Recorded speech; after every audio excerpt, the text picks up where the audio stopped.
Sejam muito bem-vindos ao Farol Podcast. Meu nome é Caio. Meu nome é Gabriel. Eu sou o Marcelo. Somos três amigos que se reúnem para fazer grandes perguntas e tentar respondê-las.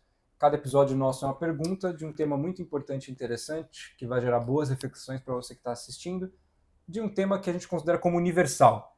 Perguntas que a gente normalmente sempre se fez em algum momento da vida, ou relacionados a temas que são muito importantes e aparecem consistentemente nas nossas vidas mesmo, né? Sim. Hoje o tema é o que é arte. Então a gente está aqui para falar de arte, que todo mundo já se deparou com alguma obra de arte, uma obra artística. Talvez nem todos tenham se perguntado o que faz uma obra de arte ser uma obra artística ou não, quais são os elementos que compõem a arte, por que a arte tem esse nome, por que ela é assim, de onde que ela veio, qual que é a sua história, e por que a gente está sempre tão atraído por algum tipo de forma de arte, entre as suas variadas formas, o que elas têm em comum, o que elas têm diferente. Onde vivem, o que comem, como se reproduzem. Exato, exatamente. E aqui a gente vai querer dar nossos pitacos a respeito de arte. Então, vou deixar o nosso estudioso de arte falar um pouquinho aqui de começo. Exato. Vai lá, Sr. Kiesel, que já estudou bastante sobre estética, né? Sim. Para quem conhece o lore do Farol, né? Eu passei aí um ano em um curso de filosofia na Faculdade de São Bento, onde eu fazia parte do grupo de pesquisa sobre arte e arte sacra, né? Então a gente fazia a parte de inventário, de criar catalogação de arte sacra paulista. E através disso eu tive o privilégio ali de trabalhar com a professora Lúcia, que foi uma grande influência para mim, inclusive nos campos de estudo que eu adotei mais tarde. E então, vamos falar de arte, gente. Por onde começar? Você pode estar se perguntando, mas gente, arte eu vejo, não precisa de explicação, né? Existe muito misticismo em volta do tema, que é bom a gente já começar eliminando. Então, por que falar de arte? Primeiro, isso afeta a vida pública. A arte, ela não é uma coisa, ela não é meramente uma experiência individual, ela é uma experiência coletiva. E enquanto tal, ela afeta a sociedade. Não faz muito tempo, né? Tá, faz muito tempo sim, uns 10 anos. Eu tô entregando minha idade aqui, mas quem se lembra dos casos, por exemplo, do Peladão do Man, aquela treta que teve com a Exposição de Santander, se lembra de como, inclusive, a arte ela pode sim criar cismas na sociedade. E alguns diriam, inclusive, que o papel dela é esse. Né? Mas por virtude dessas polêmicas que tiveram, você teve, inclusive, gente que queria criar uma lei descriminalizando toda obra de arte. Então, qualquer ato que fosse feito e descrito como arte seria instantaneamente descriminalizado. Então, para você ver como isso tem consequências sérias, e a arte é um assunto sério e que nos ajuda a compreender a humanidade. Bom, vamos voltar então para a Grécia Antiga, né? Bingo, coloque aí o feijãozinho no bingo do Farol. E vamos começar falando sobre justamente como nós criamos o conceito de arte. O conceito de arte, ele é a fusão, o conceito moderno de arte, ele é a fusão de dois termos do grego antigo. Poiesis, que é o ato de você trazer uma coisa à existência, e tekné, que é justamente o como você traz aquilo e o operar, né, as regras operacionais para você criar alguma coisa.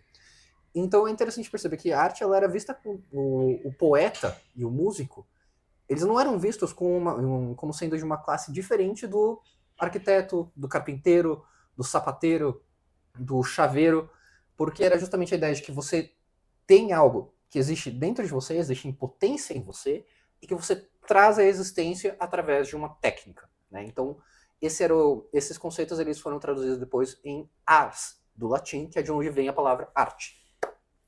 E a arte, ela é um unificador de identidade grupal desde os tempos mais primórdios. Então, por que os nossos ancestrais do Neolítico, do Paleolítico, por exemplo, eles faziam arte? Para dizer quem eles eram. Não só para eles mesmos, mas também para as pessoas do futuro e do passado. E a arte, ela se desenvolve dentro de uma grande multiplicidade ao longo das sociedades, e ela passa a ser fruto de estudo filosófico, mais ou menos ali na Grécia Antiga, com primeiro Sócrates, depois Platão, Aristóteles, seguindo essa linha. Então, Sócrates e Platão, inclusive, eles não têm uma visão muito positiva da arte, em grande parte por causa da própria forma que eles enxergavam a realidade. Platão e Sócrates, eles enxergavam o mundo físico como sendo uma expressão imperfeita do mundo das ideias, né? Então você tinha um grau de separação entre as coisas que você via e as coisas tal como elas seriam em seu plano ideal. E a arte, uma vez que você não pode imitar a ideia, você só pode imitar aquilo que você vê, ela teria 2 graus de separação da verdade, portanto. Então, Platão ele vai ser muito duro, por exemplo, em dizer que Homero nunca educou ninguém. Homero escrevia sobre grandes homens, mas ele nunca criou um grande homem. Ele só podia criar a semelhança de um grande homem, que isso era uma forma de inferioridade da arte. Quem vai elevar um pouco, então, a arte a um patamar de dignidade é Aristóteles. Aristóteles ele vai justamente pegar essa ideia de imitação e ele vai falar que a arte é a mímese, né, a imitação da natureza, do mundo visível, do mundo sensível.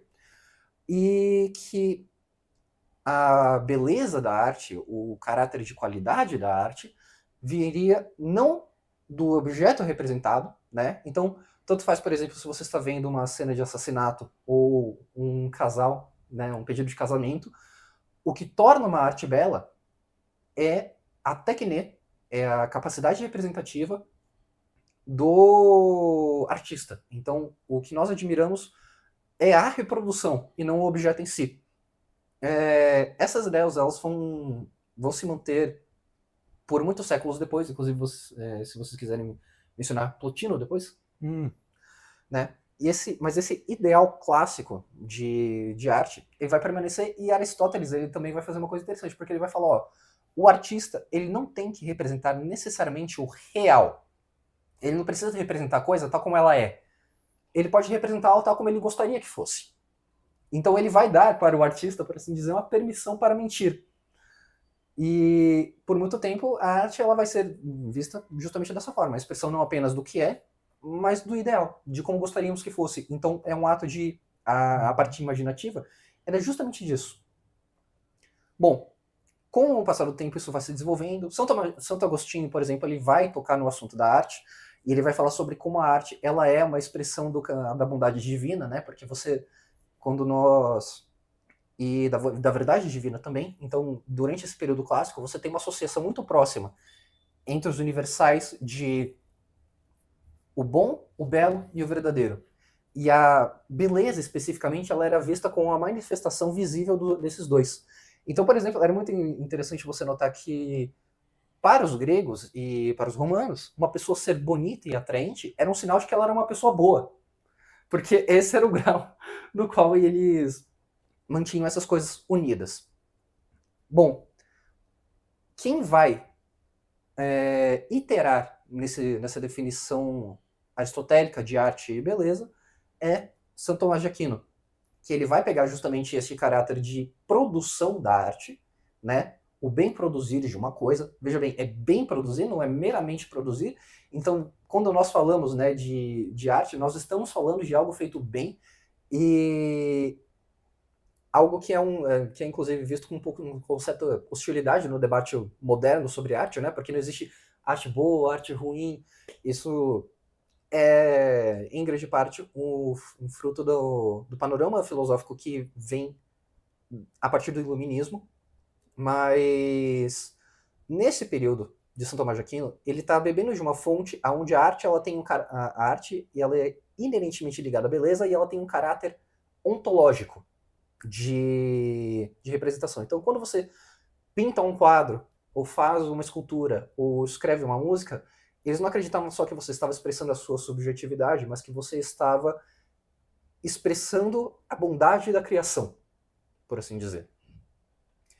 E São Tomás de Aquino ele vai estabelecer 3 critérios para que uma obra de arte e para que qualquer coisa seja bela. O primeiro deles é integridade, isto é, aquela coisa ela tem que estar completa. Por completa, entenda que a gente pode entender isso da seguinte forma. Um quadro terminado é mais bonito do que um quadro não terminado, né? Se você vê apenas um esboço, ele é menos perfeito do que a obra concreta, e ele seria menos perfeito do que essa obra já terminada se alguém fosse lá e cortasse ela ao meio. ela tem que ter harmonia entre as partes, as proporções dela tem que estar corretas. Então, por exemplo, se você desenhasse, sei lá, uma pessoa com perninhas pequenas, 2 braços gigantes e um cabeção, aquilo seria menos bonito do que uma pessoa com as proporções reais do corpo humano. E por último, a ideia de esplendor ou clareza. A clareza que é entendida como a clareza com a qual aquele objeto transmite a sua substância, né? Então, a partir do momento que você consegue olhar para aquele objeto, para aquela representação, e a partir dela você compreende melhor o objeto do que você compreenderia olhando apenas para o objeto, isso também é considerado parte daquilo que é chamado de belo. E é interessante porque a partir daqui você não tem um desenvolvimento muito variado da ideia de beleza.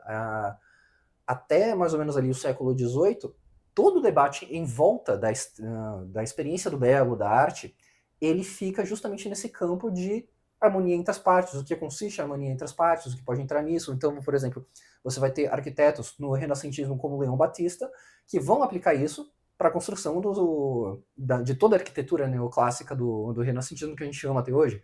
Então, justamente, você vai ter a readoção de princípios como a proporção de ouro e por aí vai. Justamente porque era entendido como a busca da técnica que melhor conseguisse adquirir essas características. Quando que isso começa a mudar? A partir do século XVIII, por causa de um filósofo chamado Alexander Baumgarten. Baumgarten, ele ainda, sem se afastar muito dessa origem, dessa explicação ontológica da beleza e da arte, ele vai estabelecer aquilo que a gente chama de estética, que ele vai definir como a ciência do conhecimento sensível. Algo que foi revolucionário para a época. Por quê? Porque a gente está falando aqui já de uma sociedade pós-iluminista e muito focada na lógica e na elevação do intelecto como a maior aspiração humana. Então, por exemplo, né, o Leibniz, por exemplo, ele vai falar justamente isso. Mas quando Baumgarten ele cria uma ciência do sensível, ele vai falar, não, na verdade, as sensações, elas são tão importantes para a experiência humana quanto o intelecto e o uso da razão. Então ele vai estabelecer que ele vai fazer uma amálgama das definições de beleza e de arte, e ele vai falar que a arte é a busca da perfeição na expressão do conhecimento sensível. E percebe, inclusive, que ainda assim você tem aqui uma ênfase muito forte em beleza, performance, técnica, que inclusive vai influenciar escolas como o academicismo, o romantismo alemão, por aí vai. Então você tinha justamente essa ideia de que há algo na natureza que o homem tem que se esforçar para expressar e que não é imediatamente visível.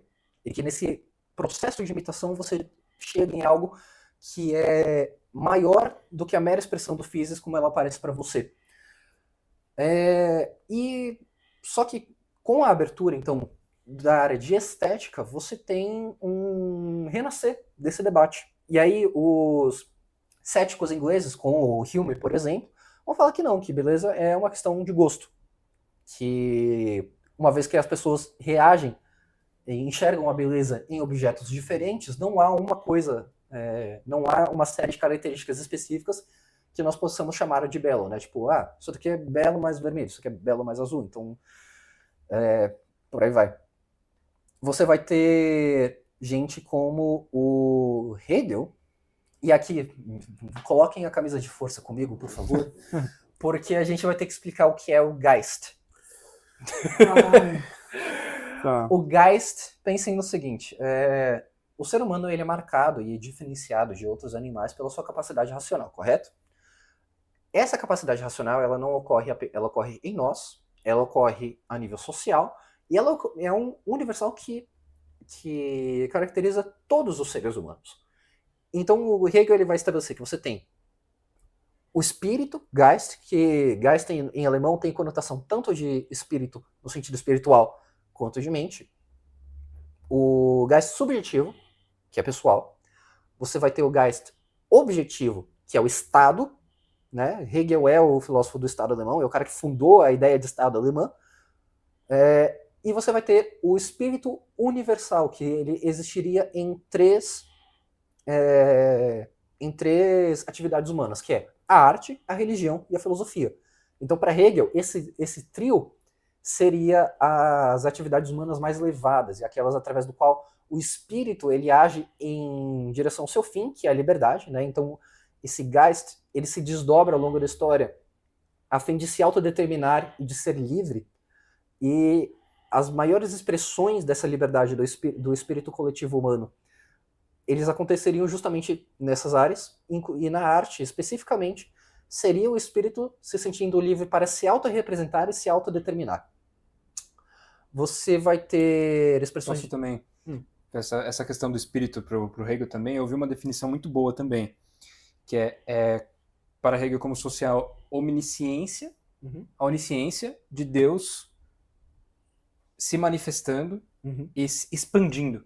Como se fosse a expansão do universo observável, também sendo a expansão da onisciência na sua própria determinação e utilizando figuras específicas na história para se perpetuar.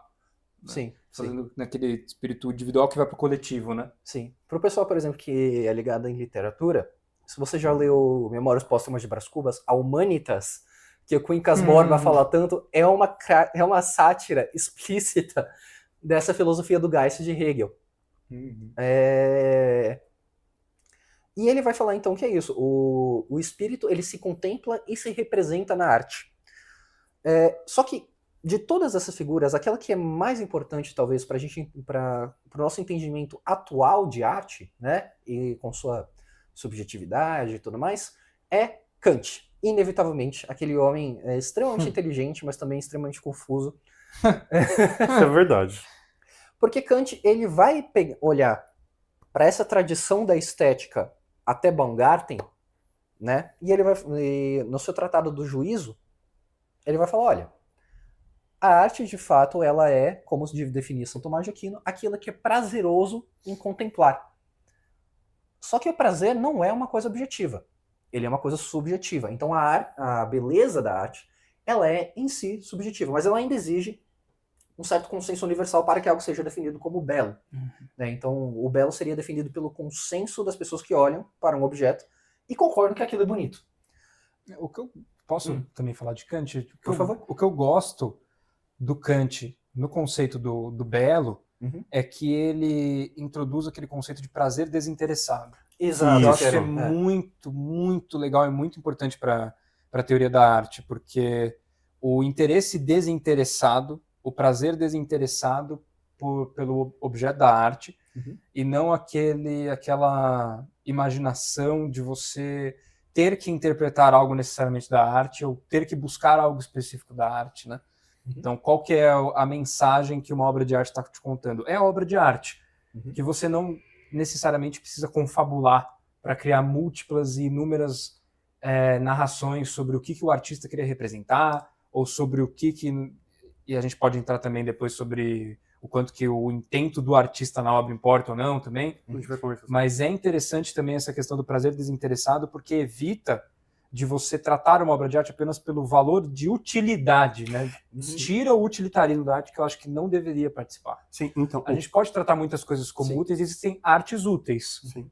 O Kant, ele foi até um grande cisão nessa questão, porque, até como o Kiesel mencionou antes mesmo, principalmente para as artes liberais, no quadrivium, por exemplo, a música e as artes, elas são literalmente afinadores da alma.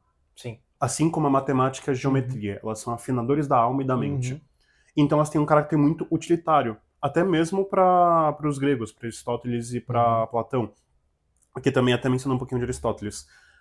Ele na poética, ele fala que um dos grandes trabalhos da arte em si também é o efeito de catarse, que é onde o artista e a pessoa que está observando, ela consegue colocar seu sofrimento, suas dores, etc., seja numa peça de teatro, seja numa música, seja numa pintura, numa escultura, e ela vai ter um momento de catarse, onde todas essas emoções negativas elas podem ser exprimidas e expressadas. E ele encontra paz e mais harmonia. A ideia da utilidade na arte, ao meu ver, ela é uma utilidade que ela não necessariamente precisa ser buscada como você busca um copo d'água numa geladeira. Exato. E o Kant, ele chega com essa cisão para ele falar assim, tá, eu entendo que a matemática é importante, eu entendo tudo isso, só que não é todo mundo que precisa ser assim. E todo mundo que precisa ver arte como isso. Pode ter realmente aquela questão de, em algum momento, alguma pessoa vai ter uma catarse Em algum momento a pessoa ela vai começar a entender uma parte mais matemática, ou entender a intuição e o espírito do artista que ele colocou ali dentro da sua arte, seja ela qual for. Só que tem muitas vezes que as pessoas, a grande maioria das pessoas, elas não estão interessadas e elas não têm a paciência, o tempo e a disposição de analisar com calma e frieza uma obra de arte. Igual, por exemplo, um crítico tem. Ou uma pessoa mais criativa tem. E tudo bem. Kant chegou nisso e falou assim, tudo bem. Tudo bem você não ter, tipo, esse ímpeto. E tudo bem você não achar que você ficar meio paranoico porque a arte não afinou sua alma. Ou porque você não teve nenhuma catarse, de você olhou um quadro e falou assim, meu Deus, que bonito. E é isso. Entrando em definições de arte, se, por exemplo, o artista ele cria uma obra de arte e ele quer expressar uma ideia específica por meio da obra de arte, né? Então, você vê uma imagem assim, você vê uma obra de arte que é uma figura humana. E o artista vai ter toda uma explicação de por que ele fez aquilo. Cara, ao invés de você pintar, é mais fácil escrever no parágrafo e me mandar, que eu já entendi, né? Eu sinto que, assim, nesse campo de utilidade, assim, algumas das maiores obras de arte, elas foram feitas por alguém que tinha um objetivo claramente. Por exemplo, a Eneida, ela foi comissionada por César Augusto, como sendo a epopeia do povo romano que estava se formando ali no grande império naquele momento. A Ilíada e a Odisseia, elas são mais uma expressão, eu diria até reflexiva, de Homero sobre o passado do povo grego e sobre a consciência coletiva do povo grego que carregava uma grande culpa em relação ao que foi feito na Guerra de Troia. Então, eu acho que todo mundo que pega um pincel, pega um lápis, pega um cinzel, seja o que for, pega porque tem algo a dizer e algo a expressar. A questão não me parece ser se você já sabe o que isso é ou não, tanto quanto como você faz isso e até onde você se abre para perceber o que você realmente pensa daquilo no processo de produção. Porque muitas vezes você começa com uma ideia, mas você não conhece ela totalmente. Você não conhece a extensão do que aquilo significa para você. E você justamente se propõe a explorar aquilo. E muitas das grandes obras de arte, me parece que eram justamente isso. Era um artista que se permitia conhecer-se através do que ele estava fazendo. Sim. Eu gosto, se eu puder, Marcelo, também dar uma... Porque eu tocou num ponto interessante que eu queria até fazer uma definição, que é uma diferença entre representação e expressão. Boa. Porque a representação artística é uma coisa, a expressão artística é outra. A representação é o objeto que está sendo representado na arte. Isso, é a mímese, é a parte de imitação do mundo Exato. sensível. Se você está vendo um barco no quadro, é um barco. Sim. Não é uma mesa. A expressão é aí que entra o artista. Sim. A expressão é o que dá a cor, é o que dá o chamariz da obra de arte, porque pela maneira como o barco foi expresso, você vê o estilo do artista, que é a maneira específica que ele tem de realizar a sua expressão. Então, se a arte fosse apenas representação, não teria arte. Era só fazer uma cópia de uma cadeira que você chamaria de arte. Sim. Se fosse apenas expressão, aí a gente entra numa discussão mais aprofundada, porque existe o expressionismo, existe a arte abstrata, que a arte abstrata é fundamentada na ideia de você expressão artística livre, sem muita coerência de formas, por exemplo, você vê apenas formas abstratas. Sim, que aí, inclusive, entra uma crítica do Heidegger, porque o Heidegger ele interagiu com a ascensão dessa forma de arte. E ele tinha uma crítica, porque ele falava que a arte, ela é algo que... Heidegger, ele falava que a arte é a expressão, é o acontecer da verdade. É a verdade em expressão. E eu acho isso interessante porque ele falava que você tem duas camadas de realidade. Uma que ele chamava de mundo e outra que ele chamava de terra. Justamente diferindo entre o mundo enquanto atividade humana e a terra enquanto as condições da humanidade na natureza. E ele falava que enquanto a Terra, ela oculta a verdade, ela enterra a verdade, o mundo é uma constante, um esforço constante de você explorar e descobrir a verdade. E ele falava que o que a arte fazia era justamente o descobrir da verdade em ato. Ele acreditava que isso acontecia no campo do sensível e não no campo da lógica. Sim, eu até ia falar um pouquinho antes do Caio falar sobre essa definição, que eu ia mencionar uma pessoa que foi muito influenciada por Heidegger, que é o filósofo Merleau-Ponty, que ele tem uma frase muito famosa, em um dos seus últimos escritos, ele foi um filósofo que ele focou muito na parte de fenômenos da arte em si, pegando muito de Heidegger. Que ele fala que o artista ele empresta o seu corpo para o mundo e faz a sua arte, como se a pintura fosse uma extensão desse mundo. E ele fala assim, a arte é um ato mágico e não um ato mecânico. Porque é na arte, que ele também fala em outro livro, um pouquinho mais recente, analisando um quadro, que é O Olho e o Espelho. Estava conferindo certinho se era esse mesmo nome do livro. Que ele fala que o artista ele tem um poder quase mágico de emprestar o seu corpo e moldar a realidade de um jeito muito próprio dele, muito característico, e num quadro, numa pintura, porque ele gosta muito de pintura, ele explora muito mais pinturas, ele fala assim, num quadro, colocar pulsões invisíveis, como emoção, como percepção, como sua visão, como fato, textura, etc., e colocar aquilo pro mundo ver, para outras pessoas ver. Então a arte seria algo muito mais até íntimo para ele, porque o artista ele coloca parte do seu corpo, parte da sua carne, na sua pintura e na sua obra. E eu acho isso muito verdade, porque, por exemplo, eu gosto muito de música em si. E eu gosto muito de músicas progressivas, que são músicas mais técnicas, mais modernas, etc.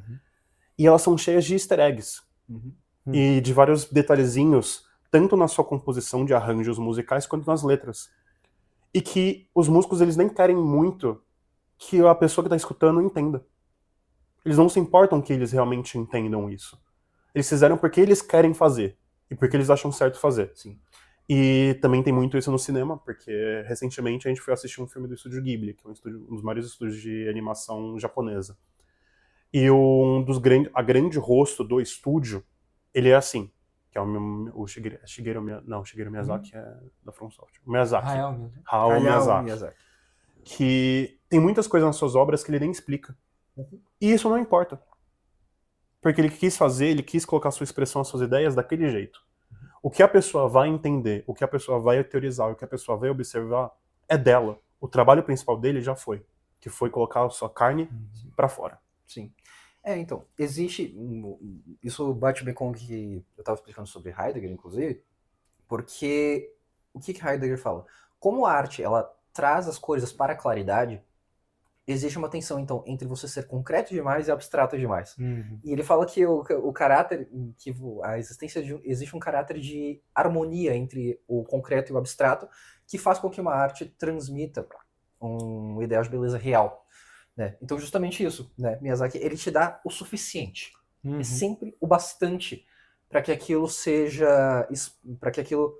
É como se a criatividade dele suscitasse a sua. Né? Ele te convida a imaginar a história junto com você. Então, toda vez que você assiste um filme do Estúdio Ghibli, você está contando a história junto com o Miyazaki, porque ele está deixando justamente aqueles espaços para você preencher. Eu acho até que posso pegar esse gancho, porque eu gosto dessa relação entre o artista e o espectador da arte. Sim. Se você quiser saber mais um pouco sobre o papel do artista na arte, os processos que geram a obra de arte, a gente já tem um episódio inteiro sobre imaginação, que é muito legal e bate muito com o que a gente está falando aqui. A gente tem um corte desse mesmo episódio, que é o que é criatividade, que bate muito aqui, até para a gente não ter que ficar se repetindo aqui, na verdade. Mas o que eu acho interessante é que o intento do artista na obra de arte não importa tanto quanto a gente imagina que importa, porque a obra de arte ela tem um papel fundamental de transcender a sua condição inicial. Exato. Então, por meio da habilidade técnica e da expressão e da representação ali pelo artista, a arte ela sempre vai, pelo menos uma boa arte, por assim dizer, e a gente vai entrar nessas gradações de arte ainda, mas uma boa obra de arte ela sempre vai transcender a sua condição inicial para estabelecer uma relação com quem está observando. Caso contrário, apenas o artista vai entendê-la, por assim dizer, e uma obra de arte sempre seria aquele negócio de me dar o parágrafo que está faltando aqui para eu entender a sua obra, por favor, sabe? Enquanto que uma obra de arte, ela precisa ter aquela inteligibilidade orgânica da pessoa que está na frente do quadro, ele entende, ok, isso é uma obra de arte, isso é importante, e ele vai retirar alguma coisa daquilo. Isso eu acredito que obras de arte, isso é um tema difícil de muitas vezes definir em palavras o processo da arte ou o processo da beleza, porque muito se fala sobre a arte ser subjetiva, então, ou da beleza ser subjetiva, né? Será que a beleza está nos olhos de quem vê? Será que a arte ela pode ser apenas uma expressão translocada da mente de uma pessoa, que depois vai ser interpretada de qualquer maneira por parte de quem está a observando, e a interpretação, ela precisa estar de acordo com o que o próprio artista ele queria com a sua obra, ou ela pode ser livre, espontânea e qualquer interpretação basta, né? Eu entendo o processo de inteligibilidade de uma obra de arte como não sendo nem objetivo nem subjetivo. Eu acho que ele está no meio do caminho. Eu acho que ele é tranjectivo, que é um termo que eu não tenho certeza o quão recente que ele é, mas ele é um termo que ele descreve uma relação que ela não é nem 100% objetiva e nem 100% subjetiva. Então, eu não entendo arte como sendo subjetiva e sendo passível de qualquer tipo de representação ou expressão. Se a arte fosse apenas representação, de novo, era só fazer uma cópia de uma cadeira ou uma fotografia. Sim. Né? É muito mais interessante quando a gente vê a expressão artística, por exemplo, ao invés de uma obra de arte onde o artista ele realmente pintou um campo de trigo exatamente igual como você vê, é muito mais interessante ver o campo de trigo que Van Gogh pintava, porque tem a expressão dele ali. Sim. E isso bate em você. Sim. Lembrando, inclusive, que assim, é praticamente impossível você se propor um projeto de arte onde você vai representar coisas se excluindo completamente. Por exemplo, mesmo que você vá fazer uma pintura realista de um campo de trigo, você vai ter que escolher a paleta de cores, você vai ter que escolher o ângulo, você vai ter que escolher o que vai estar no cenário. Tudo isso, gente, são micro decisões que um artista tem que fazer e que são transmissoras de significado, né? Mas também pegando isso, o realismo eu acho uma escola muito difícil de se trabalhar, porque o nosso caráter, quando observa algo realista, é muito mais pesado e muito mais duro, porque a gente sabe como é a realidade. Sim. Então, se tiver qualquer erro ou detalhe mínimo que não se condiz com a realidade, você vai falar assim, olha que merda. Sim. Se tiver alguma cor, alguma sombra faltando, você vai bater muito mais duramente do que algo não tão real, algum hiperreal. O que fez com que muitos artistas montassem movimentos de falar, quer saber, não preciso mais representar ideais ou muito menos o real e posso fazer o que eu quiser. E aí gera a arte mais desprovida de qualquer tipo de senso, de regras, de leis, de física. E eis a questão também, em outro ponto importante. O caráter que eu vejo artístico no realismo, seja em quadro, em estátua, em tatuagem também, por exemplo, que é a qualidade, o primor técnico daquela pessoa. O quão habilidoso aquela pessoa é. De pegar um pedaço de mármore e fazer até mesmo o formato do vento batendo no vestido da pessoa claro naquela pedra. Sim. Ou do nível de cores absurdos que existe ali, porque é um primor técnico muito grande. Porém, como o Caio também já falou, a arte ela não pode ser apenas técnica. Então, por exemplo, voltando para a música. Muita gente não gosta de tantas músicas progressivas porque são muita técnica. É técnica, que começa a ficar cansativo. E não começa a ficar alguma coisa agradável de se você escutar.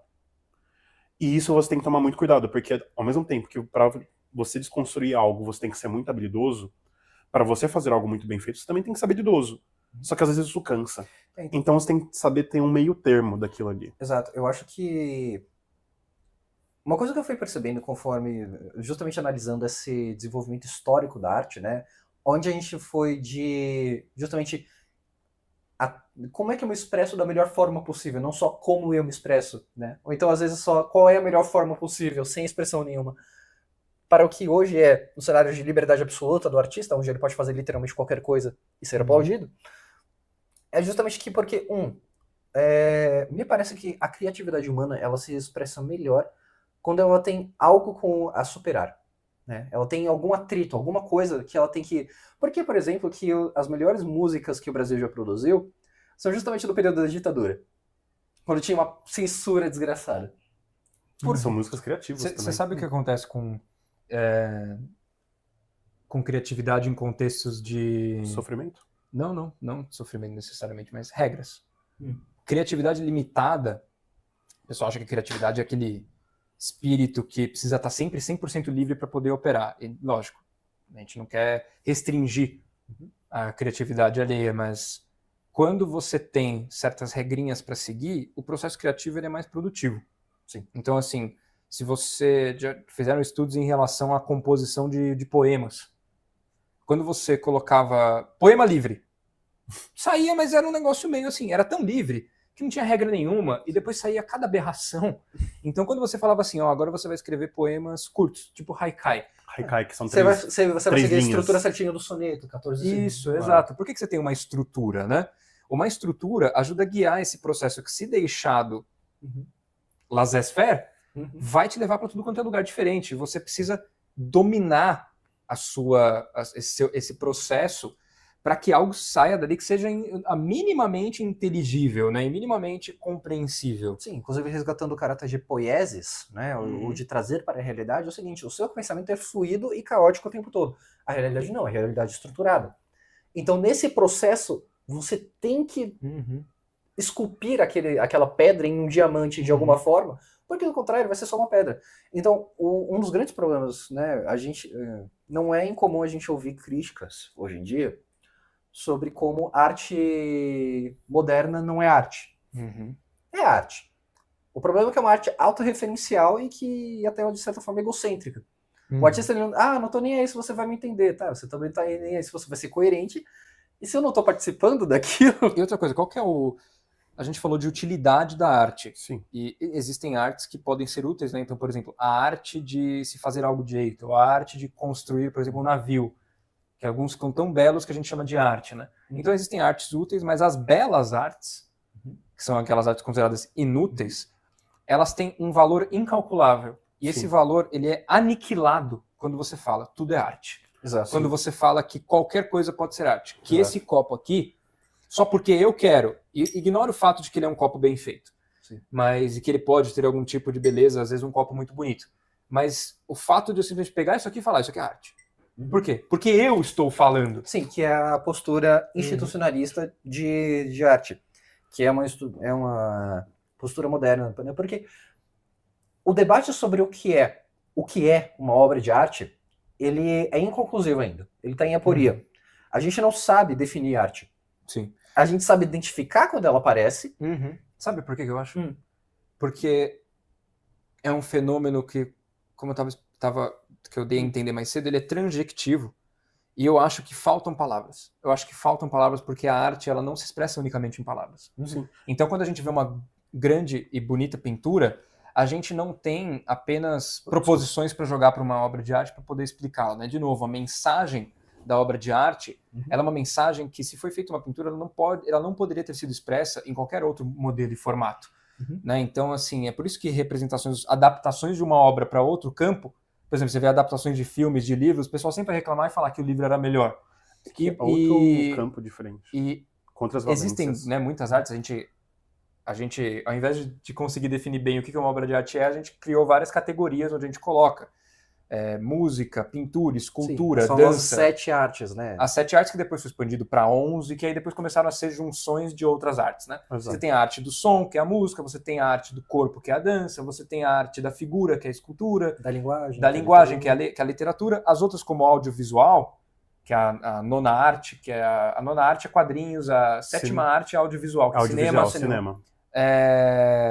E aí você tem 10º, colocaram videogame ali, alguns aceitam, outros não. 11ª arte digital, enfim. São combinações das outras, né? São combinações dessas principais primeiras 7. Sim. E até a 7ª é audiovisual, que já é combinação de outras 2, 3 e por aí vai. Mas o interessante de não ter palavras para você descrever o momento onde você está de frente a uma obra de arte, eu acho que é porque hoje em dia, principalmente depois de muitas evoluções científicas, a gente gosta de tentar interpretar e colocar tudo em palavras. Sim. Porque a gente gosta de tentar dominar aquilo que a gente está interpretando por meio do uso da linguagem. Sim. Então isso gera um sentimento de, muitas vezes, você ser insuficiente na sua declaração a respeito de fenômenos que não são 100% propositivos. Então existem fenômenos que, existe uma palavra grega muito bacana que se chama metaxo. Metaxo é um ente que ele é intermediário. E eu entendo que a beleza e também os fenômenos que fazem uma obra de arte ser uma obra de arte, eles existem no meio intermediário, que é um meio de metaxo e um meio de transjectivo, que te eleva. Sim. E é difícil de colocar em palavras, porque a gente esquece um negócio que eu já mencionei até em outros episódios também, que existem várias formas de conhecimento. E todas elas vieram dos gregos. Mas existem várias formas. Um grego. De um grego. Existem palavras gregas muito interessantes que refletem muitos sentimentos que a gente não consegue colocar em palavras com as nossas linguagens modernas. Então existe, por exemplo, a dianoia, que é conhecimento propositivo. É basicamente utilizando a sua racionalidade para exprimir palavras e verdades por meio de palavras. Tanto que a gente impressiona. Hipótese é uma palavra grega, que é justamente você expressar um pensamento, você entretém um pensamento no qual você não acredita. E se for? É tudo dos gregos. Então você tem a dianoia, você tem a técne, que você mencionou mais cedo, a técnica. Você tem a noesis. Noesis é um conhecimento perspectivo. Então, assim, imagina o momento em que você... Vamos pegar uma história que você estava contando mais cedo aqui, fora das câmeras, o momento que você descobriu que você tinha uma perna. Quando você era um bebê. Incrível. Sim, quando você era um bebê. Sim. Então, assim, o conhecimento da noese seria você me falar como que é conhecer a sua perna. Sim. Então, só pra contextualizar, gente, o que aconteceu foi o seguinte. Eu era bebê, minha mãe tava me dando banho numa bacia, assim. Eu tava lá, né, fazendo coisas de bebê, ou seja, porcaria nenhuma. E do nada eu bati, eu li o meu pé na água. Rolou um splash, eu fiquei, caralho, que foi isso? Que da hora. E testei de novo, né? Ficou outro. Bati ali, a água. Aí eu olhei pra baixo e eu vi o meu pé. Descrição da minha mãe, tá? Eu vi o meu pé e eu comecei a bater o pé na água, falando: caraca, que da hora. Faz parte de mim. Descobriu que tinha uma perna. Eu descobri então que eu tinha pés nesse dia. Meu corpo não acaba na cintura. Meu corpo não acaba na cintura. Meu Deus, isso daqui é meu, não é da minha mãe. E o legal é que se eu fosse estabelecer uma noesis disso, seria falar como que é esse momento de reconhecer uma parte do seu próprio corpo. Quando a gente fala de memórias, a gente conta de maneira episódica. E se eu falasse pra você assim, tá, e como era? Isso é a noesis, é a perspectiva. Sim. É o conhecimento o que você por perspectiva. sabia antes com relação ao que você conhece agora. E é mais ou menos assim, como que era esse momento, como se deu esse processo. É difícil colocar em palavras isso daí, é muito difícil, não é propositivo. Sim. E também não é técnica, é outra coisa. E aí você tem mais um, que é gnosis. Que isso daí tem muito significado dessa palavra. Tem. Mas no significado que eu estou colocando aqui é um conhecimento participatório. Sim. É um conhecimento por participação. Que às vezes existem conhecimentos que a gente tem que a gente só descobre quando a gente está em grupo. Existem coisas que seres humanos fazem que às vezes só em grupo eles conseguem fazer. Dialogue, você pensar em conjunto. Exato. Então, assim, todas essas diferentes formas de conhecimento, essas 4 principais, que são dianoia, que é propositivo, a técne, que é a técnica, a noesis, que é a perspectiva, e o gnosis, que é participatório, todas elas contribuem, e parece que hoje em dia a gente está focando muito em proposição e, de vez em quando, uma técnica. A gente ignora perspectiva e participação. Não, inclusive, na verdade, é interessante, a gente está num momento muito interessante onde a academia ela já está reabraçando a técnica, mas os artistas não. Então, na academia, ele já se fala em arte de novo em termos de técnica, mas o meio artístico a rejeita. Por quê? Bom, primeiro, porque é muito mais fácil você vender uma estátua invisível e intangível por 5 milhões de reais quando as pessoas não acreditam muito em técnica. Exato. Eu acho que precisa de todas essas partes para a gente ter essa experiência artística. Por isso que é difícil colocar em palavras. Sim. Por isso que, assim, depois de assistir esse episódio, vá no museu. Sabe? Vai ouvir uma boa música. Sim, vai assistir um bom filme. Um filme que não seja só por entretenimento. Não vai assistir Vingadores. Exato. Nossa, vamos falar da diferença entre entretenimento e arte também. Então, até uma coisa que eu tava... Uma coisa que eu tava conversando com o Kiesel, antes de você chegar fora das câmeras, que era...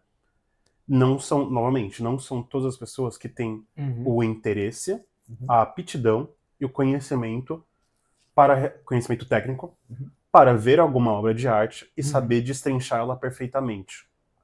E tudo bem.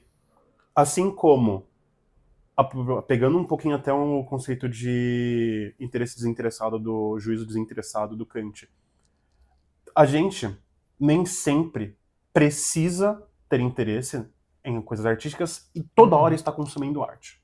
Até para não ficar uma coisa banal. E a gente não tem esse tempo. E parte do que eu gosto da arte que é, se eu consumisse arte toda hora, se eu estivesse secado toda hora, eu ia me cansar daquilo. E aquilo ia perder o seu valor. Porque tudo ia ser arte. Então, no final, nada ia ser muita arte. Que é justamente por isso que o vanguardismo, inclusive, ele começou por isso. Porque, assim, a gente esquece, beleza, Quando a gente vê fotos, né, da Itália, de Paris ou por aí vai, a gente fala, nossa, que lindo. O problema que a gente esquece é que se você está cercado de beleza o tempo todo, como as pessoas dessas cidades estão, você cria um certo tédio, uma certa apatia. A convivência gera essa apatia. Até porque... Desculpa te cortar.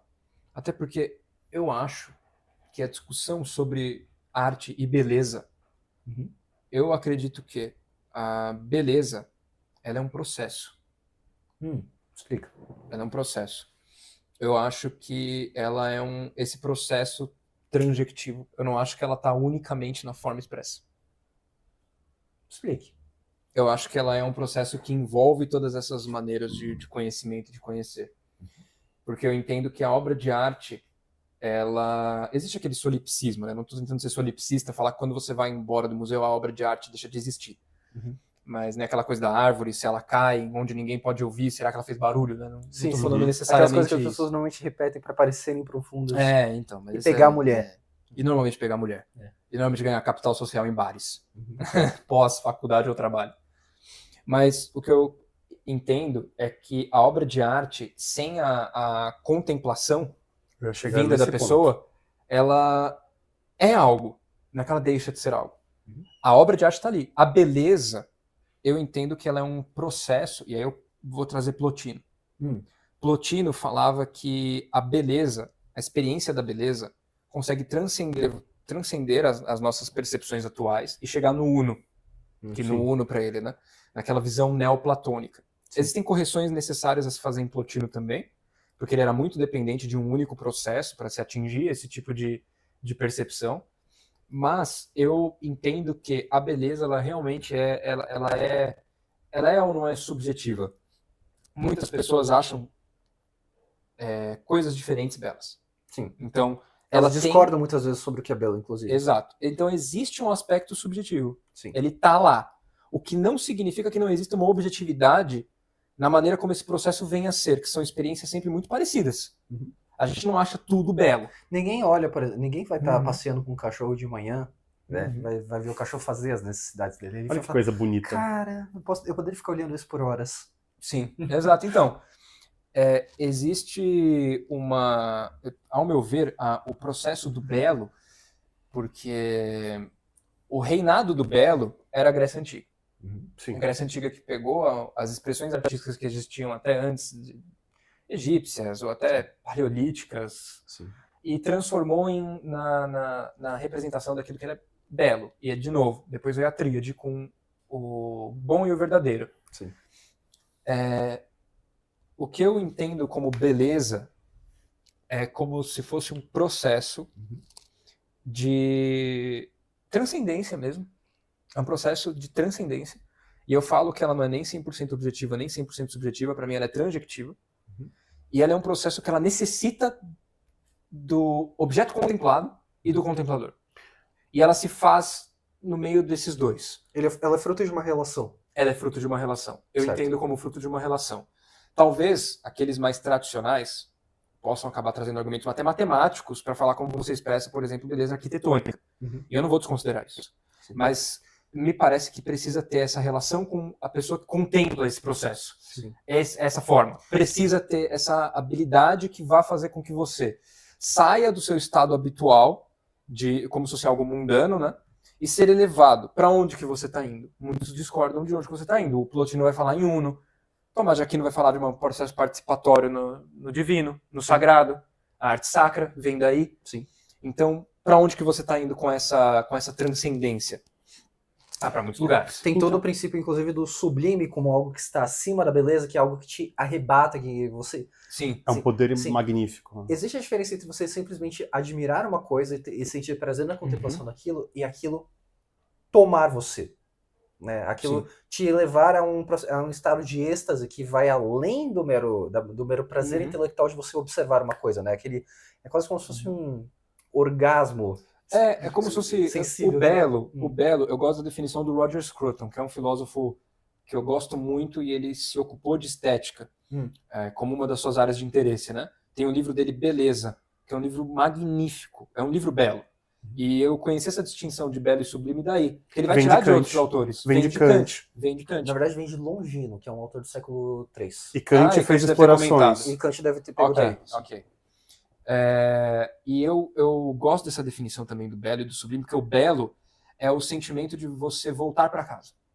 Então, aquele Isso é sentimento bacana. de você se encontrar no seu lar. Sim. Porque é diferente, casa de lar. Sim. O lar envolve Conexão. a lareira, envolve o quentinho, envolve o estar no seu lugar adequado, aquele lugar que abrange você, aquele retorno, é o eterno retorno. Sim. Eu gosto muito a experiência do belo, eu gosto muito do T.S. Eliot, que ele vai falar Grande que poeta.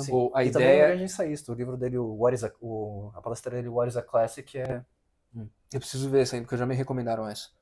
E ele fala que é um processo esse processo, pode ser artístico, pode ser até um processo maior de vida, é você retornar para o lugar de onde você veio e redescobri-lo.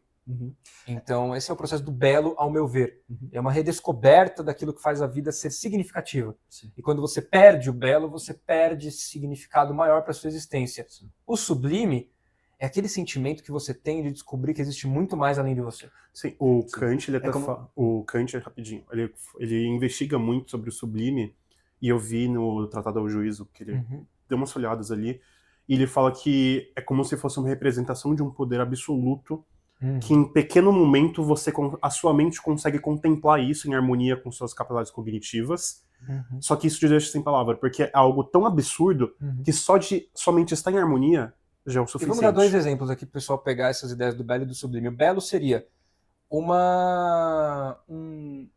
plano pastoril. Sim. Sabe, aquela fazendinha bonitinha. Algo pitoresco. Algo pitoresco, exato. Uma casa que não precisa ser uma igreja gótica, mas uma casa bem feitinha com certos ornamentos bonitinhos. Exato. O ornamento é algo muito legal de se falar, porque ornamentar algo significa dar algo que é inútil, entre aspas, mas tem um valor estético. Esse valor estético está em te proporcionar não apenas essa harmonia, mas esse conforto, esse retorno, né? Então, esse é o belo. O sublime é uma montanha. O sublime é a visão que você tem quando você sobe um monte. Quando você está no topo de um pico e você olha para a paisagem imensa ao seu redor. Esse é o sublime. O nascer do sol, que você não consegue nem ter palavras para descrever aquilo. Eu ia falar isso, tipo, você sabe que você está diante do sublime quando você não sente a necessidade de falar nada. Isso não necessariamente apenas acontece com arte, mas também acontece com a natureza. Pode acontecer com... O belo é maior do que a arte. Porque a arte, de certa forma, ela surgiu na Grécia, por exemplo. Não estou falando que a arte existiu ali a primeira vez, mas a arte grega, ela estava tentando representar isso, essa sensação que as pessoas já tinham por meio da beleza natural. Sim. Então a beleza, ela abrange mais do que a arte. Sim. Até. É um processo até mais antigo. E também falando agora desse aspecto prático. Assim como eu falei antes, que não é muito bom você estar muito cercado de arte, porque pode criar um tédio, isso pode afetar a sua contemplação com as coisas boas, você ficar longe de arte é ruim também. Que, por exemplo, mencionando novamente Roger Scruton, ele tem um livro de arquitetura, porque ele também era um arquiteto, além de escritor e filósofo. E entre outras coisas. Entre várias outras coisas. Sommelier. Jornalista. O cara era bom. Ele é bizarro. O cara era bom. E ele falava que, por exemplo, a arquitetura, ela também é um ato moral. Porque são várias pessoas se unindo para mudar a paisagem e forçar outras pessoas a conviver nela. Um arquiteto que está focado em autoexpressão é um péssimo arquiteto. E o que ele fala no seu excelente documentário Why Beauty Matters, que você pode encontrar não no YouTube, mas você pode encontrar no Vimeo. E tá ali gratuito, é 1 hora, é muito gostoso de assistir. E ele fala que, por exemplo, na arquitetura, prédios que são feitos com o único propósito de ser úteis, que focam apenas na engenharia e não mais no aspecto arquitetônico belo, deixam de ser úteis. Deixam de ser úteis porque ninguém quer morar neles. Exato. Ninguém quer morar naquilo que é completamente feio e desgarrado de qualquer tipo de ideal ao qual elas possam aspirar. E até pegando isso, que, por exemplo, como o Scruton fala, que é um ato moral. Por que é um ato moral? Porque você força outras pessoas a conviverem naquela paisagem que foi modificada. E a gente precisa de pequenas belezas no dia a dia, de maneiras muito discretas, como, por exemplo, ornamentos, para você se sentir mais confortável. Na faculdade, uma vez, anos atrás, tipo uns 2, 3 anos atrás, eu escutei uma pessoa que ela veio do Rio de Janeiro e ela falou assim, nossa, eu me sinto muito mal na Avenida Paulista. Eu me sinto muito mal. Eu Não sinto é só falta. você, não. Eu me sinto falta de Copacabana, Sim. por exemplo. E eu falei assim, é porque a Avenida Paulista é feia. Ela te aprisiona. Ela tem um monte de prédios muito altos que você se sente sufocado. Mal tem arborismo, não tem urbanismo bem feito naquela porra. E você não tem cor, você não tem nada, é só barulho, cheiro meio estranho. E você do nada tem Copacabana, com prédios relativamente mais bem feitos, com a paisagem natural muito bem aplicada, muito bem aproveitada e renovada ali, muito bem, com uma manutenção muito boa. E você tem essa comparação. Sabe qual que é a diferença dos dois? Um cenário é arrogante. Um cenário arrogante. A Paulista é um cenário arrogante. Sim. E o outro é um cenário elegante. Exato. E porque agora a gente tá falando isso de aspecto prático. A arte importa até mesmo quando a pessoa, sem saber, sente afetada. Pessoas em capitais, por exemplo, elas sentem mais deprimidas, porque você não tem cor, você é aprisionado. Sim. Sem contar do aspecto da poluição que afeta negativamente seu corpo em diversos sentidos possíveis. E que você às vezes nem sabe. Então, por mais assim, pra que uma casa muito bem ornamentada? Por que cor? Por que não sei o quê? Ao longo do tempo, você vai sendo afetado. Porque como o Scorton falava, se você é apenas utilitarista, brutalista, funcionalidade acima de tudo, você perde o aspecto humano, que eu já mencionei antes com Ponty, que é o ato mágico do ser humano colocar a sua carne, a sua expressão, para outros verem e se sentirem bem. E esse é, inclusive, um ponto de contenda que eu tenho com Kant nesse sentido, porque, beleza, é um interesse desinteressado, né? Você não dá uma função para aquilo. Mas a beleza é a função. Tenta viver em um lugar completamente desprovido de beleza. Você enlouquece. Porque você enlouquece. A gente precisa dessas coisas. Então não é como se a gente usasse aquilo para outras coisas. A arte, a beleza, ela é o fim dela mesma. Sim. Então, isso que é legal. Isso que é legal que você trouxe. É o fim dela mesmo. Não precisa de mais e nem de menos. Sim. A beleza, ela é existe uma proporção de beleza que é adequada para o momento onde ela precisa se manifestar. É esse processo que eu gosto muito de uma definição de um filósofo contemporâneo que é o D.C. Schindler, o nome dele. Que ele traz uma ideia de beleza, que a beleza ela traz um sentimento de... Vamos tentar traduzir a palavra wonder. Maravilha. Maravilhamento. É, um maravilhamento que te coloca na busca por aquilo que é verdadeiro e é uma antessala para o bem do ser humano. Sim, até porque aquilo, a partir do momento que você reconhece uma coisa como bela ou até sublime, surge, por exemplo, qualquer coisa que haja para destruir aquilo vai ser imediatamente visto como algo mau. Sim. Então, existe também muita discussão sobre uma arte que tenta retratar aquilo que é feio. Porque existe feiura no mundo. Existe sofrimento. Uma arte e sofrimento e tragédias. Mas é que tá, por meio dos atos trágicos e por meio dos atos maus, é possível redimi-los por meio da arte. O E uma boa obra de de arte faz isso. O Roger Scruton também fala isso no documentário dele. Uma grande obra de arte, por exemplo, de Cristo crucificado. Sim, sim. É uma das maiores tragédias da humanidade. Ela Toda pode vez ser que você entra bela. numa igreja católica, a primeira coisa que você vê é uma cena de tortura até a morte. Eu não sei se vocês já perceberam. Que é o crucifixo. Que é o crucifixo. Então, assim, então você vê uma obra, por exemplo, como o Saturno devorando seus filhos do Goya. Aquela obra te arrebata de alguma forma. Existe o aspecto chocante da arte. Porque o sublime, ele abrange o belo, mas ele não se limita a ele. Sim. Existe o chocante ali. Até quando você vê uma pessoa que é muito bela, você para. fica chocado. Sim. Você fica arrebatado. Você fica burro, inclusive. Exato.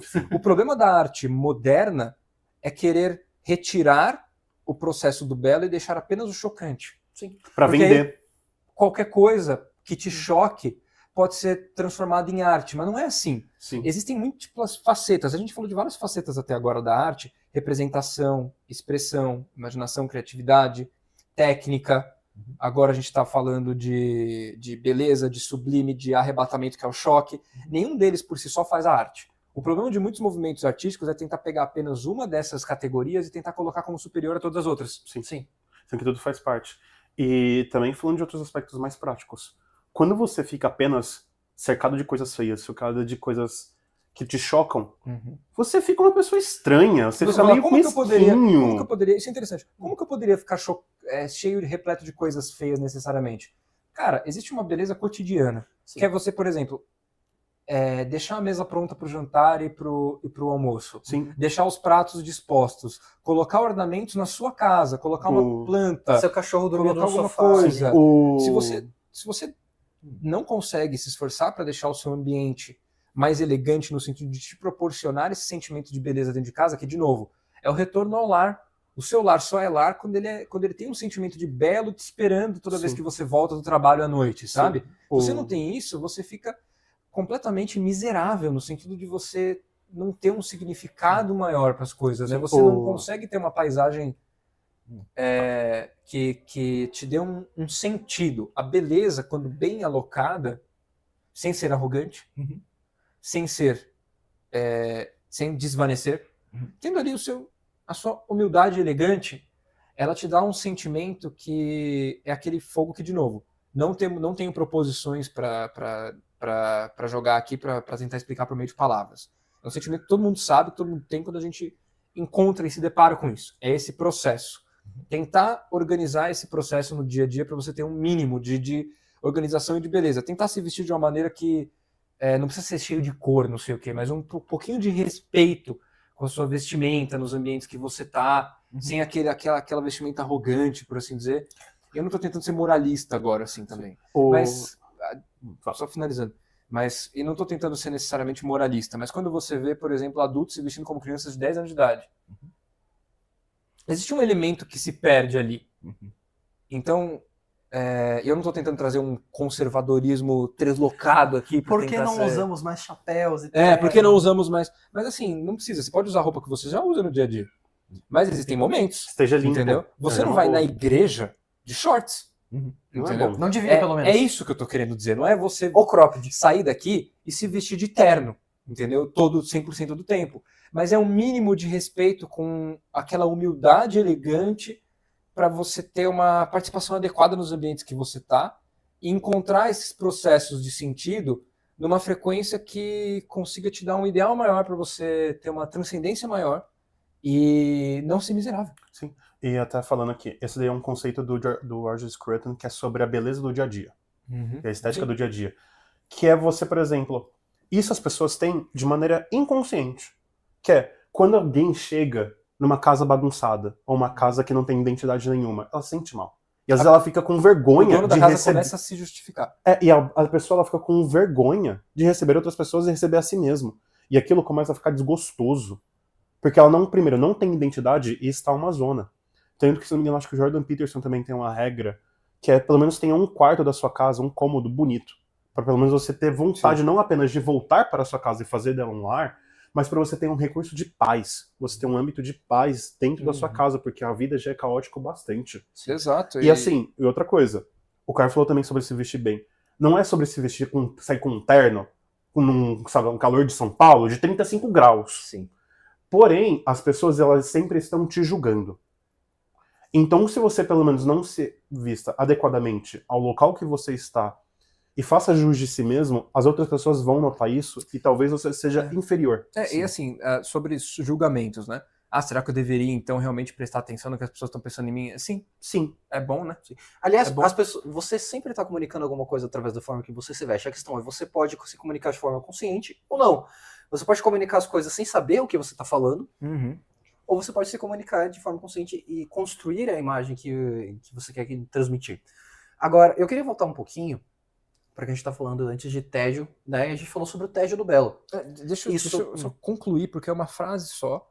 Porque isso que o Marcelo trouxe aqui de beleza cotidiana ser praticamente inconsciente nas pessoas traz uma noção que a ideia do belo como sendo inconscientemente algo que os seres humanos buscam, eu acho que isso é verdade, é algo que, assim, é um soco na cara de todas as filosofias que tratam o ser humano apenas como um animal irracional, ou um animal racional apenas.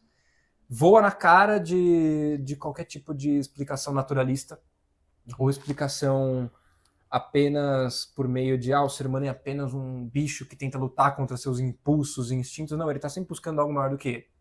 E isso eu acho que a gente consegue ver por meio tentando estudar um pouco sobre beleza e arte. Sim. Agora tá. E realmente, assim, se você se acostuma demais até, tipo, eu vou de quarto barroco a quarto barroco aqui no meu Palácio de Versalhes pro resto da minha vida, eventualmente você vai criar uma certa apatia disso e você vai querer quebrar alguma coisa só para que alguma coisa seja imperfeita no seu ambiente. Seja diferente. Mas, existe um elemento, né? Hoje em dia a gente coloca muita ênfase no artista como gênio que quebra barreiras e choca as pessoas para propelir, né, o mundo da arte à frente, que é uma ideia bem hegeliana. É um processo de dialética histórica. Só que também é importante falar sobre o tédio do choque. Sim. Porque a partir do momento, por exemplo, que o Dada, né, o Duchamp, ele foi lá e colocou o urinário a fonte do Duchamp ali para satirizar os museus e o processo de seleção da arte, que era mais baseado... Inclusive, gente, era uma piada, tá? Era uma piada, sátira. Era uma sátira, ele tava tirando uma, não era para todo mundo sair imitando. Sim. Ah, nossa, genial, ele quebrou padrões, uau! Você vê como o ser humano é facilmente influenciável, né? Sim. E você vê como aquele negócio de a sua interpretação da obra de arte vale mais do que a arte, às vezes calma lá também. Calma lá, exato.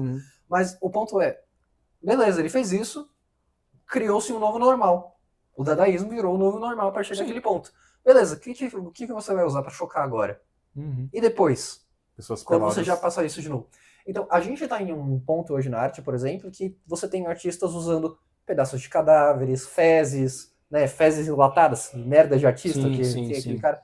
Aquela obra maravilhosa. Você tem o Damien Hirst, que ele pega o crânio de alguém e cola diamantes, assim, e fala, olha a minha crítica ao capitalismo e consumismo aqui. Exposições com ele, com essa porra dessa caveira. Exato. Feia pra cacete. Então, assim, quiche. Então você tem, se o tédio do belo, ele te leva a querer fazer, tipo, a quebrar as coisas, o tédio do choque te leva à profanação. E assim, a mais absoluta degeneração, porque pra onde você vai depois? O crucifixo molhado dentro de um tanque de urina. Exato. Aí então, começa até essa competição. Que aí justamente a gente volta para aquilo que eu falei no começo do Peladão no Man, daquela exposição do MASP. MASP. O Peladão no MASP, aquela exposição do Santander com vídeo do cara levando leite. Levando leite. Aquelas pinturas que, assim, pinturas, né?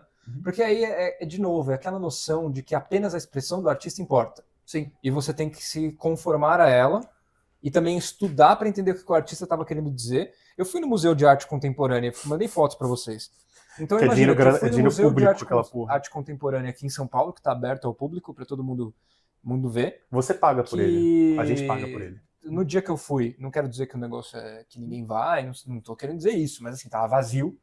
Diferente por exemplo, de um museu bonito como o Museu do Ipiranga, que está sempre lotado. Sim. Todo mundo vai pro MASP ainda hoje em dia, mas é engraçado quando as pessoas se concentram. Para quem não sabe, o MASP, ele tem as obras mais recentes na frente e as obras mais clássicas atrás. Então começa em 2026 e termina no século X. Até antes, na verdade. E existem obras maravilhosas de muitos artistas, algumas ficam temporariamente, outras estão sempre ali. Tem obra de Rafael ali, tem obra de Van Gogh. Tem Van Gogh ali, tem Monet. Sim. Tem Bosch. E eu percebi isso quando eu estava lá. Todo mundo fica do meio para trás. Então, né? Porque primeiro você tem aquelas obras de artes patéticas, inúteis e ridículas de tentar passar uma imagem, uma fantasia política, né? De tentar passar uma crítica social foda por meio da sua obra de arte. Aquele negócio ridículo que você vê e você, pra não perder a amizade com seus amiguinhos, são todos iluminados, você precisa chegar e falar, muito interessante. Você imediatamente vai embora. Eu não ignoro não falo nada. Eu só ignoro e vou embora. E todo mundo fica atrás para querer ver o que realmente importa. Então, no Museu de Arte Contemporânea que eu fui, eu cheguei numa sala, todas elas eram incrivelmente impressionantes Enfim, todas elas eram incrivelmente impressionantes pelos motivos mais errados do mundo. Cara, eu realmente achei que em alguns momentos eu tava vendo pedaço de lixo jogado no chão.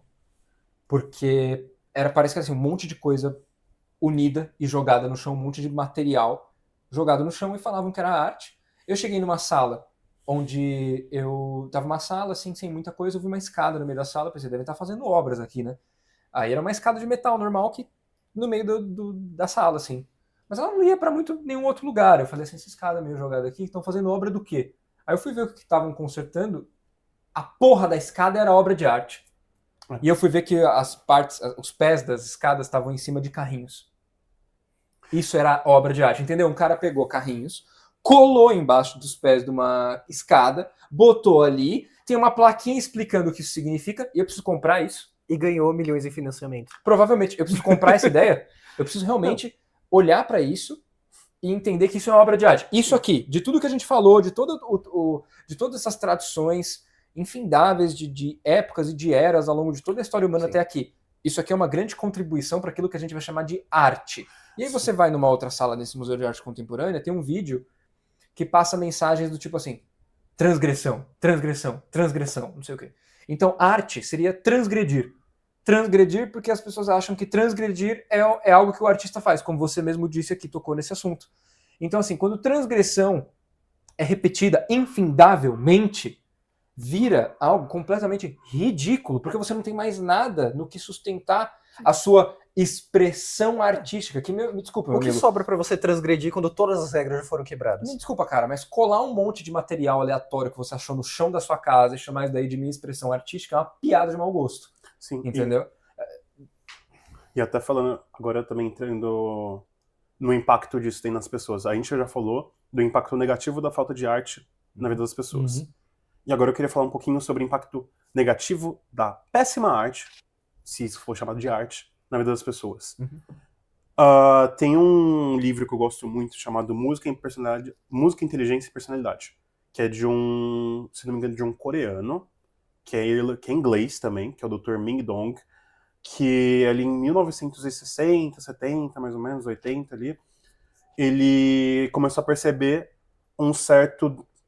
uma queda na performance de algumas crianças, tanto acadêmica quanto de comportamento mesmo. Ele começou a perceber, começou a achar aquilo estranho, foi pesquisar, e ele chegou talvez no possível cerne do problema, que era o consumo de arte. E ele fez um livro para isso, ele entrou em contato com rádios, ele entrou em contato com senadores, com deputados, foi ignorado, foi muito ignorado, mas ele criou esse livro e suas teses. E ele falava que, por exemplo, ele foi bem platônico nisso, que era a qualidade da música que as crianças estavam ouvindo estavam incentivando a ter comportamentos errados e serem muito dislexas, por assim dizer. Porque ele viu ali por exame de imagem, etc. Por exemplo, o nosso cérebro ele tem dois lados, tem dois hemisférios. O hemisfério esquerdo, que lidaria com quando se trata de música, por exemplo, ele lida mais com melodias e ritmos e coisas um pouquinho mais palatáveis. E tem um hemisfério direito, que ele lidaria com escrita, com linguagem e com harmonia, que são coisas mais complexas. Uhum. Então, que exigem mais trabalho. E uma boa música, ela une esses dois hemisférios em harmonia, para eles conseguirem ter completude daquilo. E assim como qualquer boa arte, ela uniria. E ele percebeu que as crianças estavam escrevendo menos, então elas estavam usando menos o cérebro, elas estavam sendo bombardeadas por imagens rápidas e práticas, isso há mais de 30 anos atrás. E elas estavam escutando músicas que eram muito rítmicas. Então apenas ritmo, apenas batida, que é o jeito mais primitivo e mais primal de fazer música possível. Sim. E um lado do cérebro não estava sendo trabalhado. E ele percebeu que elas estavam ficando meio ansiosas, elas estavam começando a falar mais palavrão, elas estavam começando a ficar mais cabais, por assim dizer, mas ele descreve até um pouquinho animalescas. E ele é muito contra hip hop e rap por conta disso. Porque ele estava vendo esse reflexo nas crianças. E ele começou a fazer uma reflexão que era: a gente tem que tomar cuidado com a arte que as nossas crianças olham e nossos adolescentes olham, porque isso a longo prazo pode ter até mesmo, não apenas uma influência na neuroplasticidade da personalidade delas, mas no QI.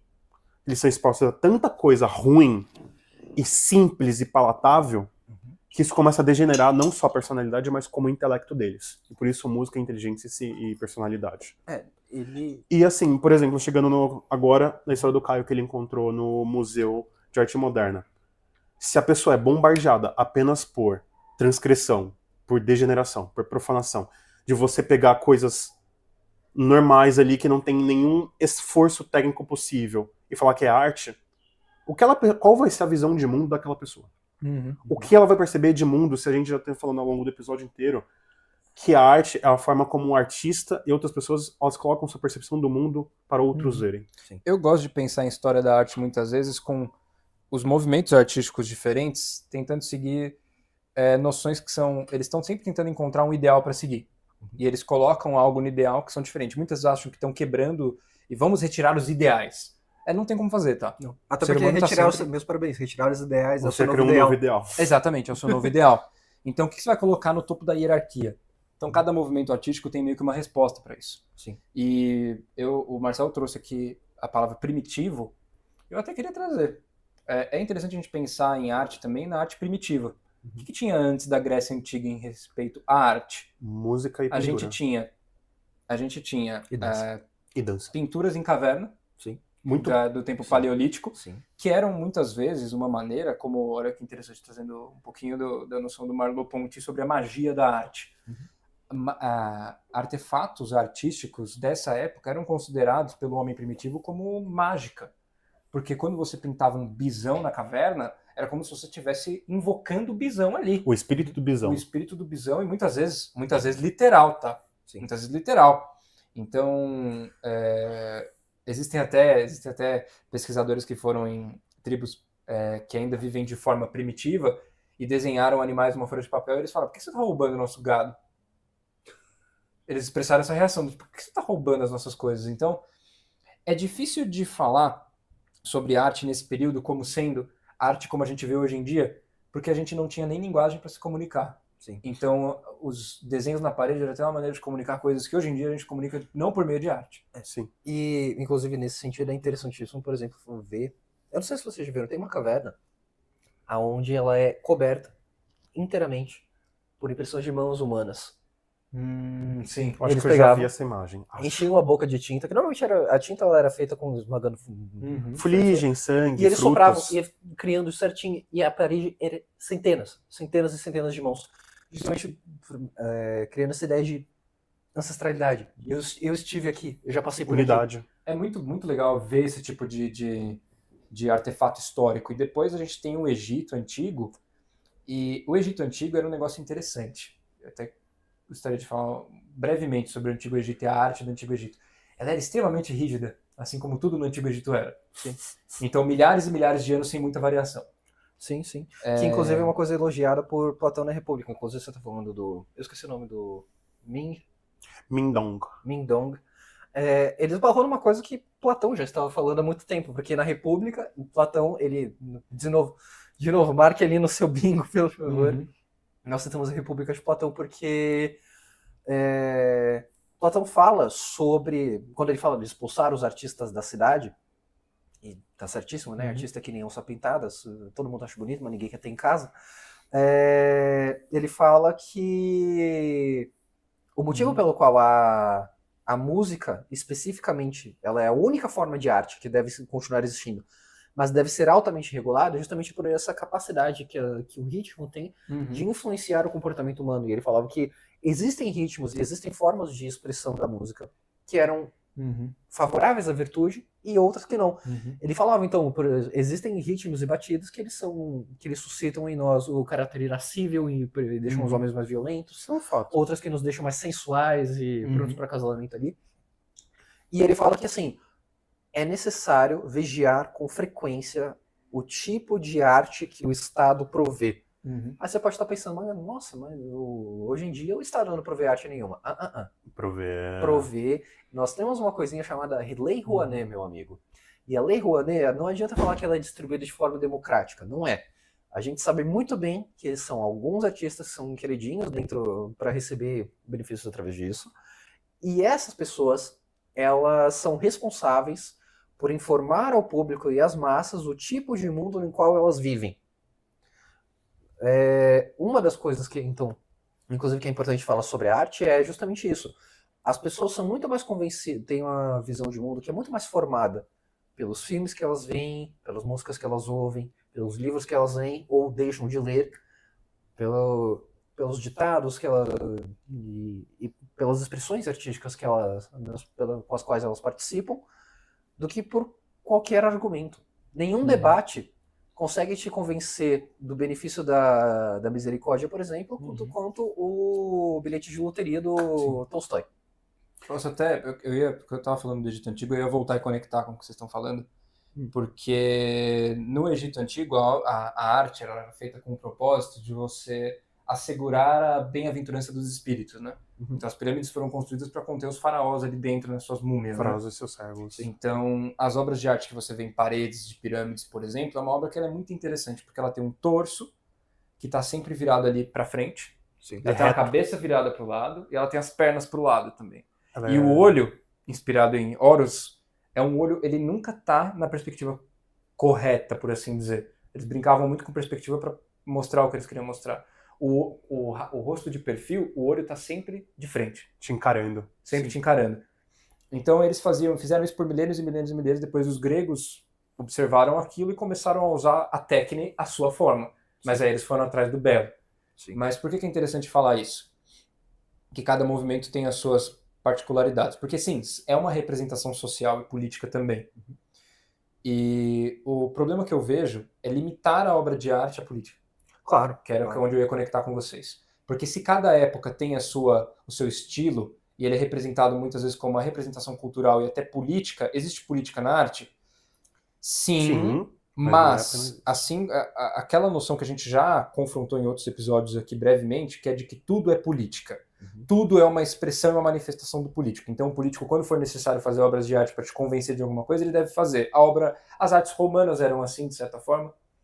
E o interessante de, por exemplo, você ter até mencionado mais cedo a Eneida, que foi comissionada para fazer até propaganda da mitologia romana, o artista conseguiu transcender aquilo, entendeu? Foi. Então, assim, mesmo com tudo posto para ser apenas uma propaganda, consegue transcender. Então, a política, ela faz parte? Ela marginalmente faz parte. E ela até mesmo, em certas formas, ela dá as condições necessárias para que movimentos artísticos surjam. Mas, ao mesmo tempo, a gente tem que sempre levar em consideração. Muitas pessoas são arrebatadas pelas pirâmides sem saber porra nenhuma sobre o propósito das múmias. Sim.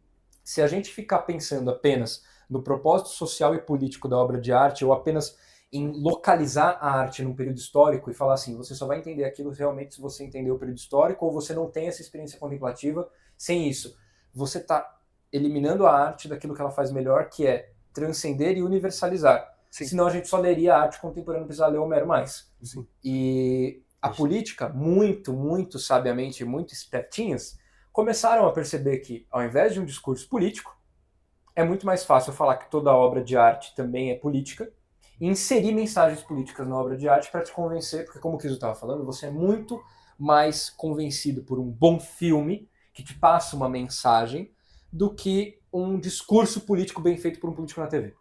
Até tocando nesse assunto, coisas que, assim como o Kiso já mencionou, que a música, ela faz movimentos nas suas emoções, que a gente já comentou isso no episódio de música, veja ele.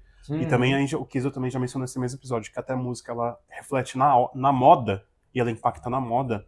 E também mencionando coisa que a gente já falou no episódio de Boa História. Veja também de Boa História, que é a arte, ela é hiperreal. Sim. Então, ela pega a realidade, dá uma mexidinha ali e cria uma história nova para ser hiperreal, para estar acima da realidade. Sim. Quando a arte ela se torna realmente hiperreal, as suas barreiras elas abaixam. E quando suas barreiras abaixam, você fica muito mais suscetível a receber ideias novas e ser influenciado. Então, porque, por exemplo, desde criança, o pessoal usa histórias com animais em vez de humanos. Ou quando você escuta de várias pessoas, nossa, uma música me ajudou a refletir em tal coisa, o filme me ajudou a refletir em tal coisa, me inspira em tal personagem, gostei de tal ação, aprendi virtudes, aprendi sobre perseverança assistindo algum desenho, algum filme, alguma coisa do tipo. Porque isso é hiperreal. E quem soube aproveitar isso muito bem foram dois partidos do século XX, que foi o partido da União Soviética e o Partido Nazista. E o que eles fizeram? Eles literalmente sequestraram a arte. Sim. Eles pegaram, por exemplo, os alemães, eles pegaram Wagner, que era um grande compositor. E ele era um compositor muito épico. A orquestra dele é muito complexa, porque ele quer dar essa sensação de grandeza, de épico. Virou o compositor extraoficial do partido à força. Para mostrar o seu ideal de grandeza. Sim. Eles pegaram o documentário, que é estudado até hoje na aula de cinema, das Olimpíadas de Berlim e do Homem Perfeito, do Homem Ariano Perfeito, para demonstrar o ideal de grandeza e poder do partido. E isso convenceu muitas pessoas. Cara, a cinematografia da Alemanha nazista era uma coisa de se espantar, não só pelos motivos óbvios, Sim. mas pela qualidade. A faculdade de cinema, até hoje, estuda eles a fundo para entender como fazer aquilo e como replicar aquilo, porque realmente, tecnicamente, é muito bem feito. A União Soviética, uma das primeiras coisas que eles fizeram foi construir um metrô gigantesco, lotado de pinturas muito bonitas. Eles pegaram, eles mudaram o hino do país para se tornar uma coisa grandiosa. Sim. E muito bonito. E muito bonito, e tudo muito bonito. Eles criaram museus e fizeram, a Partido Nazista e a União Soviética mudaram o jeito que a gente se faz propaganda. O marketing até hoje também estuda as propagandas dele. Por quê? Porque as pessoas ficavam vendo isso, falavam assim, nossa, olha que metrô bonito, olha que filme bonito, olha que pôster bonito, olha essas cores, essa música. Existe arquitetura especificamente nazista. Sim, Hitler, inclusive, ele tinha um projeto da Grande Berlim, como ele queria envisionar. Então percebe que tudo isso era moldado para justamente gerar uma visão coletiva de mundo. E sabe por quê? O Marcelo tocou num ponto crucial, que é a hiperrealidade. Então, por exemplo, um artista, cada obra de arte tem a sua particularidade, mas vamos pegar uma pintura. As pinturas ajudam a gente a ver. São problemas de percepção humana. Quando a gente vê e a gente está imbuído de uma visão artística específica, é porque a gente entrou em contato com certas pinturas que ajudam com que a gente veja o nosso cotidiano, dependendo da obra de arte, né? Tem uma pintura que vocês não podem ver ali, mas que está ali na parede que eu estou apontando para ela, que são flores. Ajuda você a ver o cotidiano de uma maneira que você não via antes. Por quê? É como se você pegasse todas as flores parecidas com aquela e juntasse em uma só. Exato. Esse quadro aqui atrás da gente, por exemplo, também é um quadro de trabalhadores rurais. Trabalhadores rurais. É como se a gente pegasse todas as instâncias de trabalhadores rurais e unificasse para criar um símbolo delas. A arte como um símbolo potente, né? Sim. Então a ideia da hiperrealidade é, por exemplo, imagina que é por isso que a arte ela não é meramente uma expressão política e social da sua época, porque Homero, quando escreveu a Ilíada, ele não estava, ele não precisava saber que ele estava fazendo isso. Porque, de novo, o artista não sabe tudo que ele está fazendo, até onde que a obra de arte dele vai, até onde que o processo de beleza dela atinge as pessoas, até onde que vai ser transcendido. Mas quando ele escreve sobre guerra, ele não está falando só sobre a guerra de Troia, ele está fazendo um mosaico sobre todas as guerras que já existiriam naquela época e existem até hoje e vão continuar existindo. Então por isso que ela é universal. E se você quiser saber mais desse processo de hiperrealidade, tem todo um episódio sobre isso, que é o nosso segundo episódio aqui, que é o que é uma boa história. Exato. A gente delineou todo esse processo relacionando com arquétipos junguianos também, que é bom lugar para você para estudar essa hiperrealidade, a arte como símbolo, não apenas como símbolo, né, para não psicologizar o processo todo, mas é muito interessante isso também.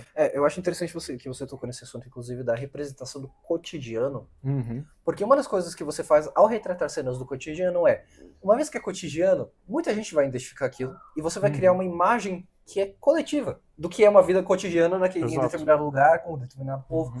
Então o que você acaba por criar na representação do cotidiano, e é por isso, inclusive, que muita da pintura do período do Brasil Império, e até antes, ela é focada em representações do cotidiano, porque era a ideia de você criar uma identidade coletiva.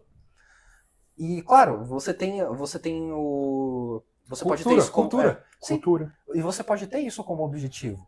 Mas aquilo que é escolhido para representar o cotidiano e escolhido para representar a identidade de um povo, muitas vezes vai da subjetividade do artista. E às vezes de coisas que ele sai e topa com algo que digno de pintar.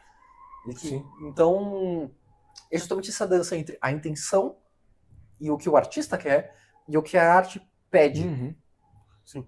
E até também pegando, por que a gente está falando tanto de arte? Porque ela é importante, novamente. Olha quantas coisas a gente falou e a gente pincelou, e o quanto afeta as pessoas em diferentes níveis que às vezes ela nem sabe. Civilizações são erguidas por movimentos artísticos. E elas são destruídas por movimentos artísticos. Então, quando você... Aquele famoso, cultive uma vida certa, minimamente artística, se exponha a boas artes, se explore também coisas ruins, para ter um parâmetro mínimo ali. E aos poucos você vai percebendo que a sua vida talvez vai ter uma mudança. Cara, a arte é assustadora. A arte é assustadora. Quem fala bastante disso é o Jordan Peterson, que ele fala, colocar um quadro de uma obra de arte original na sua casa é assustador. porque aquilo ali tem um chamado Tem um para peso. você, que é esse processo de beleza que não pode ser exposto unicamente por palavras, nesse processo contemplativo, que ele te chama para algo maior do que você é agora. Isso é completamente assustador. Sim. Então, estar em contato com obras de arte que sejam dentro de uma gradação ali de uma boa obra de arte, uma péssima tentativa de uma obra de arte, que nem a escada maldita do Museu de Arte Contemporânea, que vai ficar marcado na minha visão, mas não como algo bom, se envolver com essas obras de artes belas, ou que chamam a um tipo de ideal, porque sempre vai ter um ideal, não importa se você é extremamente cético com ideais, extremamente nihilista, e você acha que a obra de arte ela representa o real, a realidade como deve ser, e você coloca apenas o seu pessimismo maldito de todas as suas desilusões de vida e do seu projeto de vida patético que nunca deu certo, e você fica tentando compensar pela obra de arte maldita e nefasta que você usa para doutrinar a cabeça dos outros pela sua mensagem ridícula, inútil, de política que não deveria estar envolvida aqui naquela obra. Mas e se afastar um pouco disso, ir atrás das obras de arte que realmente são belas e bonitas. Vá na parte de trás do MASP. Exato. Depois a parte mais no fundo. Mas isso é bastante sobre Game of Thrones. Genial! Parabéns, Kizel. Parabéns. Puta que pariu. Filho da... Deixa bem claro que Game of Thrones era uma série legal até certo ponto. Exato. Tem coisas legais, mas tem muito do que... Tem muito disso. Tem muito que eles... Filho da... Mas então, voltando assim... Cara... A arte, ela também, novamente, como várias coisas que a gente já comentou aqui no Farol, ela pode ser tanto um remédio quanto um veneno. Muitas pessoas saem da depressão e de questões existenciais com a ajuda de arte. Seja ela uma música, seja ela um filme, seja ela dança, prática de dança, movimentação corporal, teatro, e por aí vai qualquer expressão de arte, até quadrinhos e jogos. Mas também pode destruir a vida de uma pessoa, como por exemplo o retrato do jovem Werther. Os sofrimentos do jovem Werther. Werther. Que é, assim, Goethe é bom, gente. Eu quero começar falando disso. Goethe é bom. Ele escreveu Fausto. Quem escreve Fausto não pode ser uma pessoa ruim. Mas ele escreveu os sofrimentos do jovem Werther. Que é, a trama é, jovem Werther queria comer a amiguinha. A amiguinha foi se casar com outra pessoa. E jovem Werther passou meses enchendo o saco dela antes de se matar. Spoiler. Você... Foda-se spoiler. Mas esse gerou o efeito Werther. Pessoas na época que liam o livro se matavam. E começaram a se vestir como ele, comportar como ele. Sim. E outra coisa também, a arte, ela muda a cultura, como o Caio falou.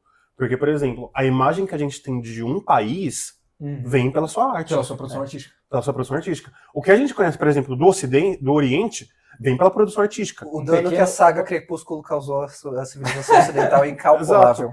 A produção, por exemplo... O mínimo de parênteses, a arte oriental é tão bonito. É muito bonita. É tão bonita a representação. Bonita. Não, oriental é um termo que envolve muita coisa, mas pega japonesa aquelas obras e chinesa. Japonesas e chinesas antigas e que até hoje tem um estilo único. Sim. Eu gosto muito deles. desse estilo único. E olha isso, a identidade. Eles têm a identidade. Que leva você a pensar no Japão e na China. Exato. Te leva pra lá. Sim. Você tem, por exemplo... Você bate o olho e você sabe exatamente... Pra onde te leva a escada do Museu de Arte Contemporânea? Fazer obra? Pra puta que pariu. Pro inferno. Te leva pro inferno. E eu pegando, por exemplo... Você acha que você está subindo, mas está descendo. Exato. Além a gente tem esforços de fazer isso no Brasil, por exemplo, com o Suassuna e o movimento armorial. A gente tem também arquitetura nessa parte. Sim. Mas aquela... E também falando, não só de pintura, é arquitetura. Você vê um prédio tradicional indiano, você vai saber que é na Índia. Se você vê um prédio tradicional japonês, você vai saber. Um templo japonês. Um templo.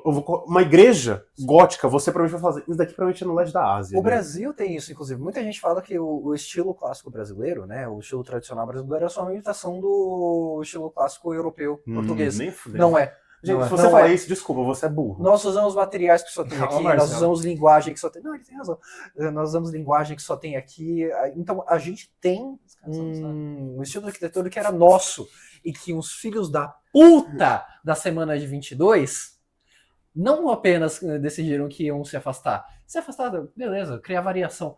Eles demoliram o nosso legado cultural e histórico. E tudo isso por uma questão justamente, de novo, vamos romper com o que existia antes. Exato. E até abrindo também... Outra coisa aqui que eu acho muito importante, tá? Eu queria trazer religião no assunto.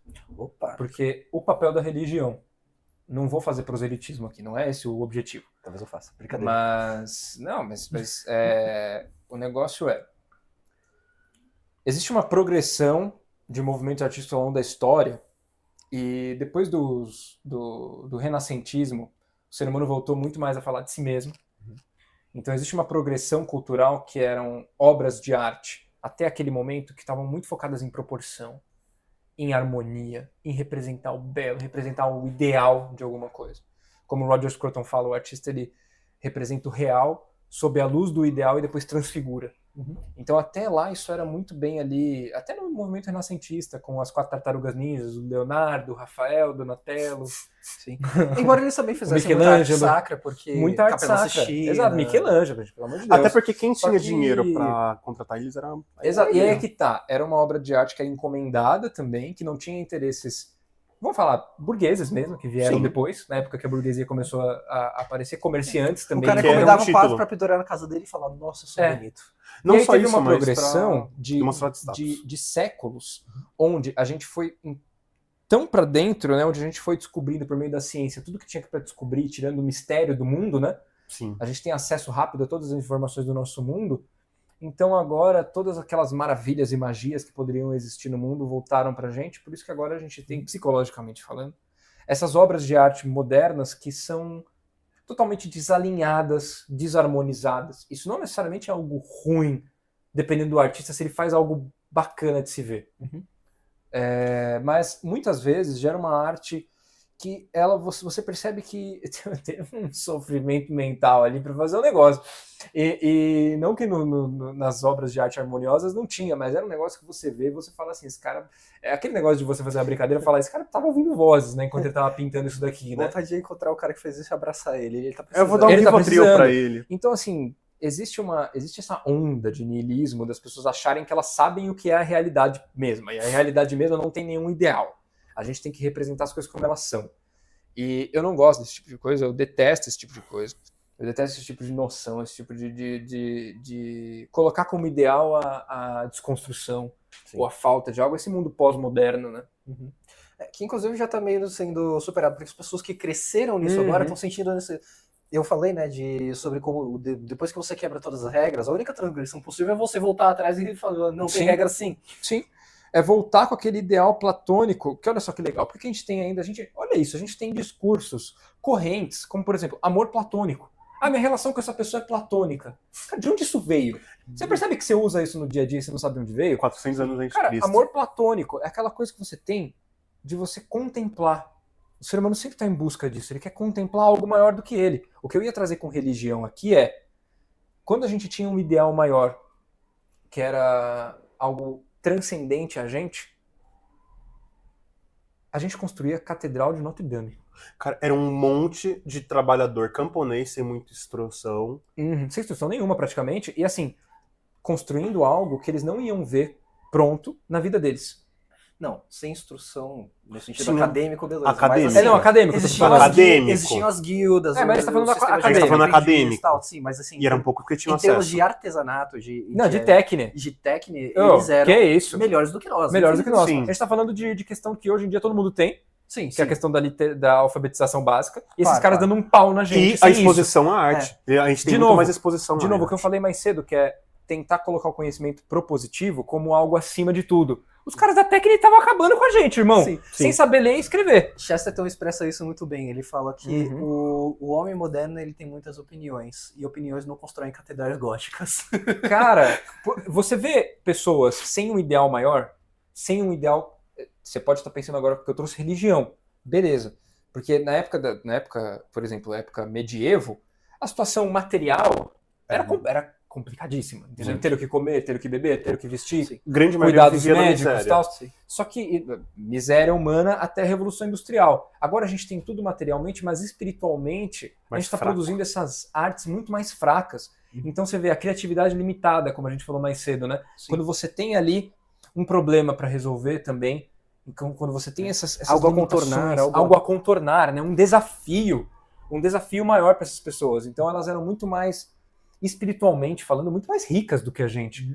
A gente não... Você vê alguém construindo uma catedral gótica nesse nível, não precisa ser uma catedral, alguma coisa nesse nível que a pessoa não vai ver, sem ter um ideal maior por trás dela, se você tira o ideal maior, você tira esse sentido comunitário de criar uma cultura que seja significativa, do qual as pessoas vão olhar e falar, eu tenho orgulho de estar aqui. Exato, porque voltando para uma coisa que eu falei antes, se você tem vergonha, às vezes, de você mostrar, ou não só mostrar, mas de entrar na sua casa, no seu quarto bagunçado, imagina num país bagunçado. Imagina num país feio. Quer dizer, você não Que precisa orgulho imaginar que porque... você vai ter. Se você vive no Brasil, você já viu. Você sabe Exato. Numa cidade. Isso, porque, novamente, a arte ela consegue ser transcendental, não apenas de elevar a sua alma a um patamar acima, elevar sua mente a um patamar acima, mas também juntar grupos em pequenos aspectos. Por exemplo, todo mundo gosta quando você indica uma música e a outra pessoa gosta, um seu amigo gosta, ou quando vocês têm gostos similares, quando todo mundo assiste alguma coisa e fala assim, caralho, que legal, caralho, que bosta, todo mundo concorda. Sim. Isso transcende um indivíduo, porque vai pro grupo.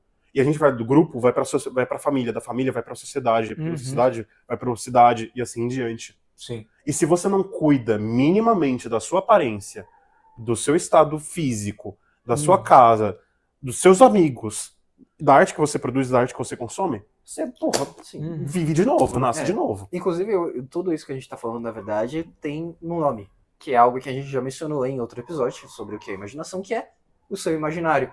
Sim. Toda vez que você interage com uma obra e ela te impacta e aquilo se cristaliza na sua consciência e até no seu inconsciente, o que você está criando, na verdade, é justamente uma moldura para a realidade. Você olha para o mundo através das obras de arte com as quais você contemplou e que mais te marcaram. Então, quando você faz isso com frequência bastante, você interage com beleza o suficiente, inevitavelmente você acaba imitando aquilo que você contempla. Nós somos, em grande medida, aquilo que contemplamos. Sim, até porque, novamente, como já mencionamos antes, a arte influencia e partidos políticos sabem usar isso. Sim. E você imita. Disso. As crianças são um exemplo mais prático disso. Que elas imitam o que elas assistem, o que elas leem, o que elas veem. A gente também imita, num jeito muito menor e muito mais sutil, mas a gente também imita. Sim, sim. Assim como eu já mencionei no Sofrimento do Jovem Werther. A gente, mesmo sem saber, a gente imita também. Sim. Tem, inclusive, sim. Só uma última coisa, né? Comentando isso sobre o Jovem Werther, não é o único caso, né? Você tem também, no Japão, você tem a Floresta dos Suicidas. A Floresta dos Suicidas se chama Floresta dos Suicidas porque um romance muito famoso, termina com os dois amantes se matando naquela floresta. E também mencionando rapidinho, só pra terminar, no Japão tem um mangá lá no Japão, que é tipo um quadrinho, que ficou muito famoso. E é algo muito cotidiano e simples, que é um mangá sobre uma história de camping. Sobre um grupo, um clube de meninas, amigas, indo acampar numa floresta e fazendo trilhas no Japão. E essa é uma história super simples e super banal. Meses depois que esse mangá e essa obra foram publicados, o índice de camping e trilhas no Japão aumentou. As pessoas estavam indo fazer mais trilhas e acampar mais. Quando o filme Top Gun foi lançado, isso levou muitas pessoas a se alistarem na Força Aérea Americana.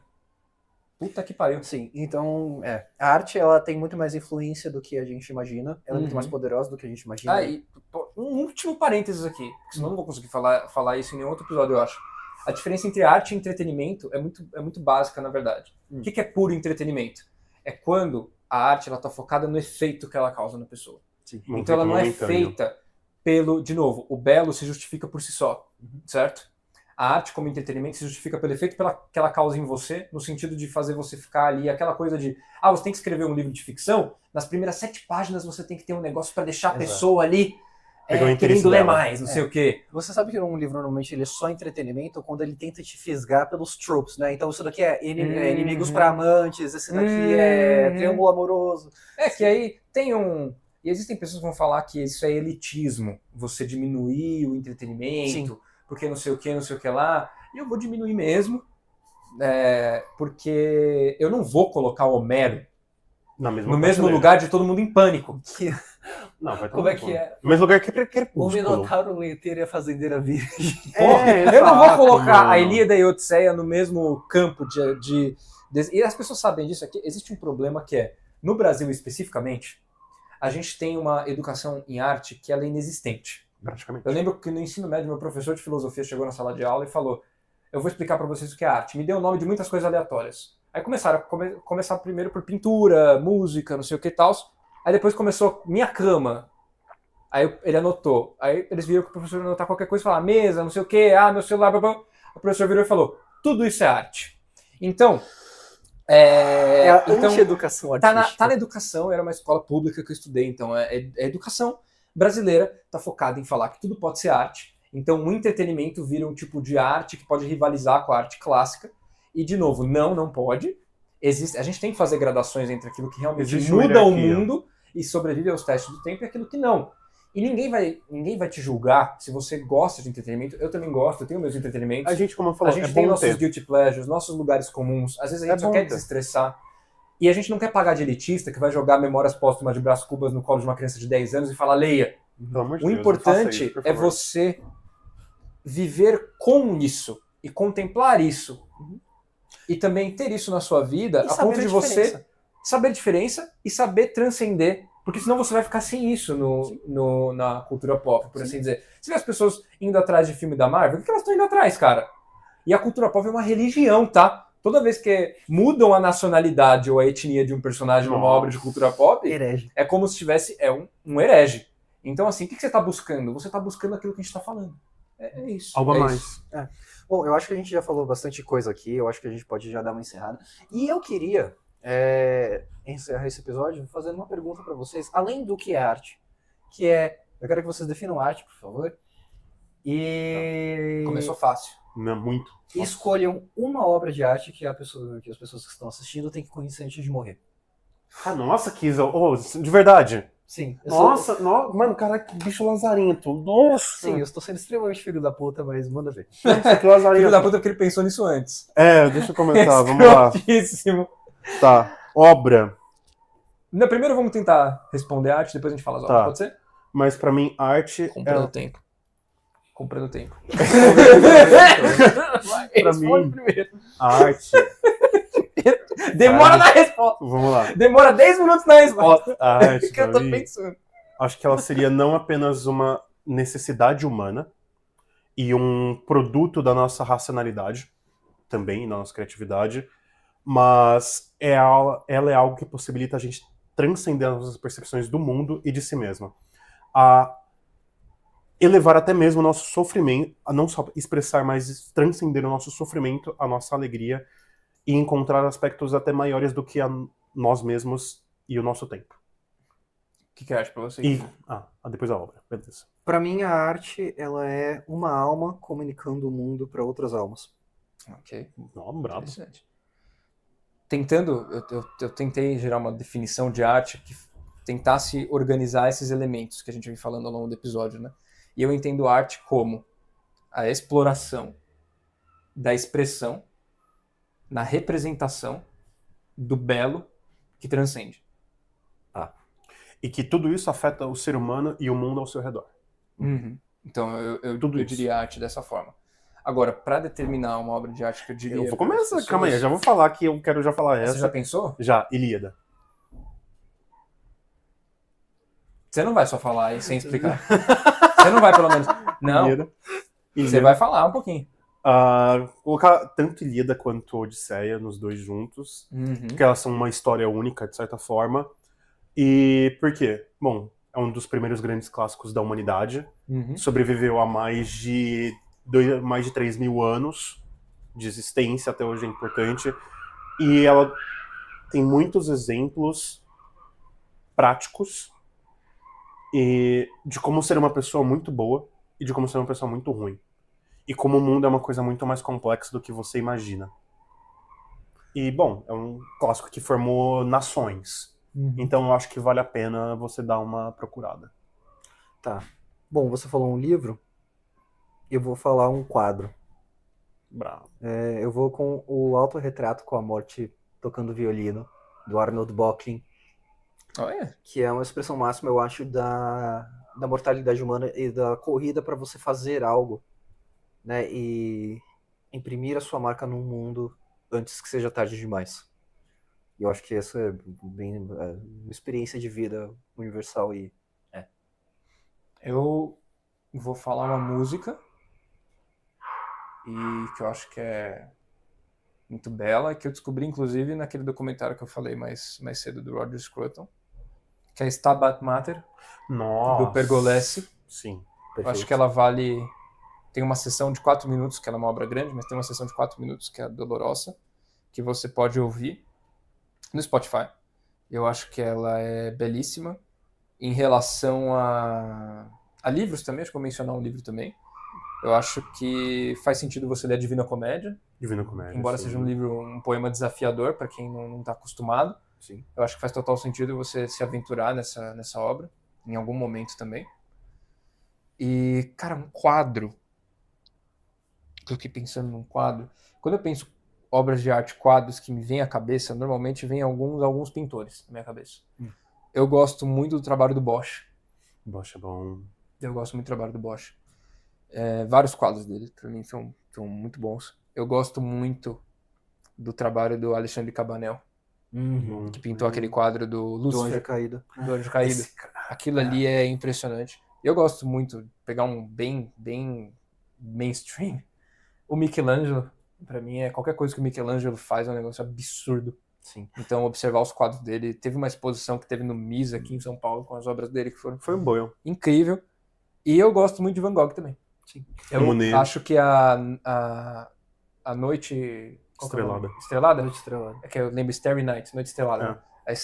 A Noite Estrelada do Van Gogh é um que todo mundo acaba lembrando muitas vezes do Van Gogh, mas eu acho que tem um motivo pra isso. Sim. Eu acho que ela é maravilhosa. Bom, se eu fosse complementar com uma música e um livro, então, A Canção do Querubim, do Christoph Penderecki. E eu vou como o nome dele é polonês, eu não vou me dar o trabalho de soletrar para vocês. Penderecki é foda. Não, Penderecki até vai. Christoph. Tem muitas maneiras de falar. Tem muitas formas de falar Christoph. E livro, já foi dito, Divina Comédia e Ilíada. Eu vou falar o meu favorito de todos os tempos, que é O Paraíso Perdido. Que eu acho que ele explica. Ele é um ótimo livro para explicar a condição do homem. Bom, então, música. Cara, difícil. Nossa, muito difícil. Eu posso falar de gêneros diferentes pra pessoa escutar, mas. Cara, nossa, música. Eu acho que pra até ser um pouquinho patriota, Trenzinho Caipira. Olha aí, cara. Também tem Lacrimosa do Mozart. Mas Trenzinho Caipira, ela é uma música tão gostosa e ela te leva pra lugares tão bons. E um Brasil tão positivo, de certa forma, que eu acho que todo brasileiro deveria ter pelo menos escutar uma vez Trenzinho Caipira. É uma música curta. Sim. É a segunda música do Baquianas Brasilianas. E quadro. O que vem primeiro na sua cabeça? Vem muita coisa. Primeiro. Sem pensar. Vem o Campo de Trigo do Van Gogh. Perfeito. E uma música que eu tava ouvindo, vindo pra cá. Now We Are Free, do Hans Zimmer. Tema do Gladiador. Mano, cara... Eu peguei uma música mais antiga, agora uma contemporânea. Nossa, mano, Hans Zimmer é maravilhoso. A trilha do Gladiador e do Piratas do Caribe é algo tão assustador que... Acho que é isso, né, gente? É isso. Finalizamos. Espero que você tenha gostado desse episódio que fala sobre arte. Poderia falar mais umas 2 horas sobre isso. Poderia falar mais umas 2 horas. Já tem quase 2 horas aqui esse episódio. Então a gente vai encerrar por aqui. Espero que essa discussão tenha sido capaz de levar muitas reflexões interessantes para você. Você não precisa concordar com tudo que a gente falou aqui. Você precisa realmente ter esse espírito da própria arte, talvez, ali, de você contemplar aquilo que às vezes é dito e ter reflexões a respeito disso e ver aonde isso te leva. Escreva nos comentários o que você achou também pra gente. Se for discordar, comente. Exato. Deixa um poema nos comentários explicando por que você ama a gente. Exato. E por que você acha que Farol é a melhor obra de arte aqui da internet. Exato. Dê like aqui no vídeo se você gostou. Compartilhe com quem você acha que poderia se beneficiar dessas reflexões aqui. E acompanhe a gente aqui, porque a gente tem sempre novas discussões interessantes. E esperamos que você tenha gostado e tenha aproveitado o seu tempo. Agradecemos aí o tempo que você dispensou com a gente. Agora vai contemplar umas obras de arte aí, né? Contemple outros episódios do Farol que foram mencionados aqui. Oh, meu Deus. É isso. Então é isso, gente. É isso. Finalizamos. Até mais, galera. Adeus. Valeu.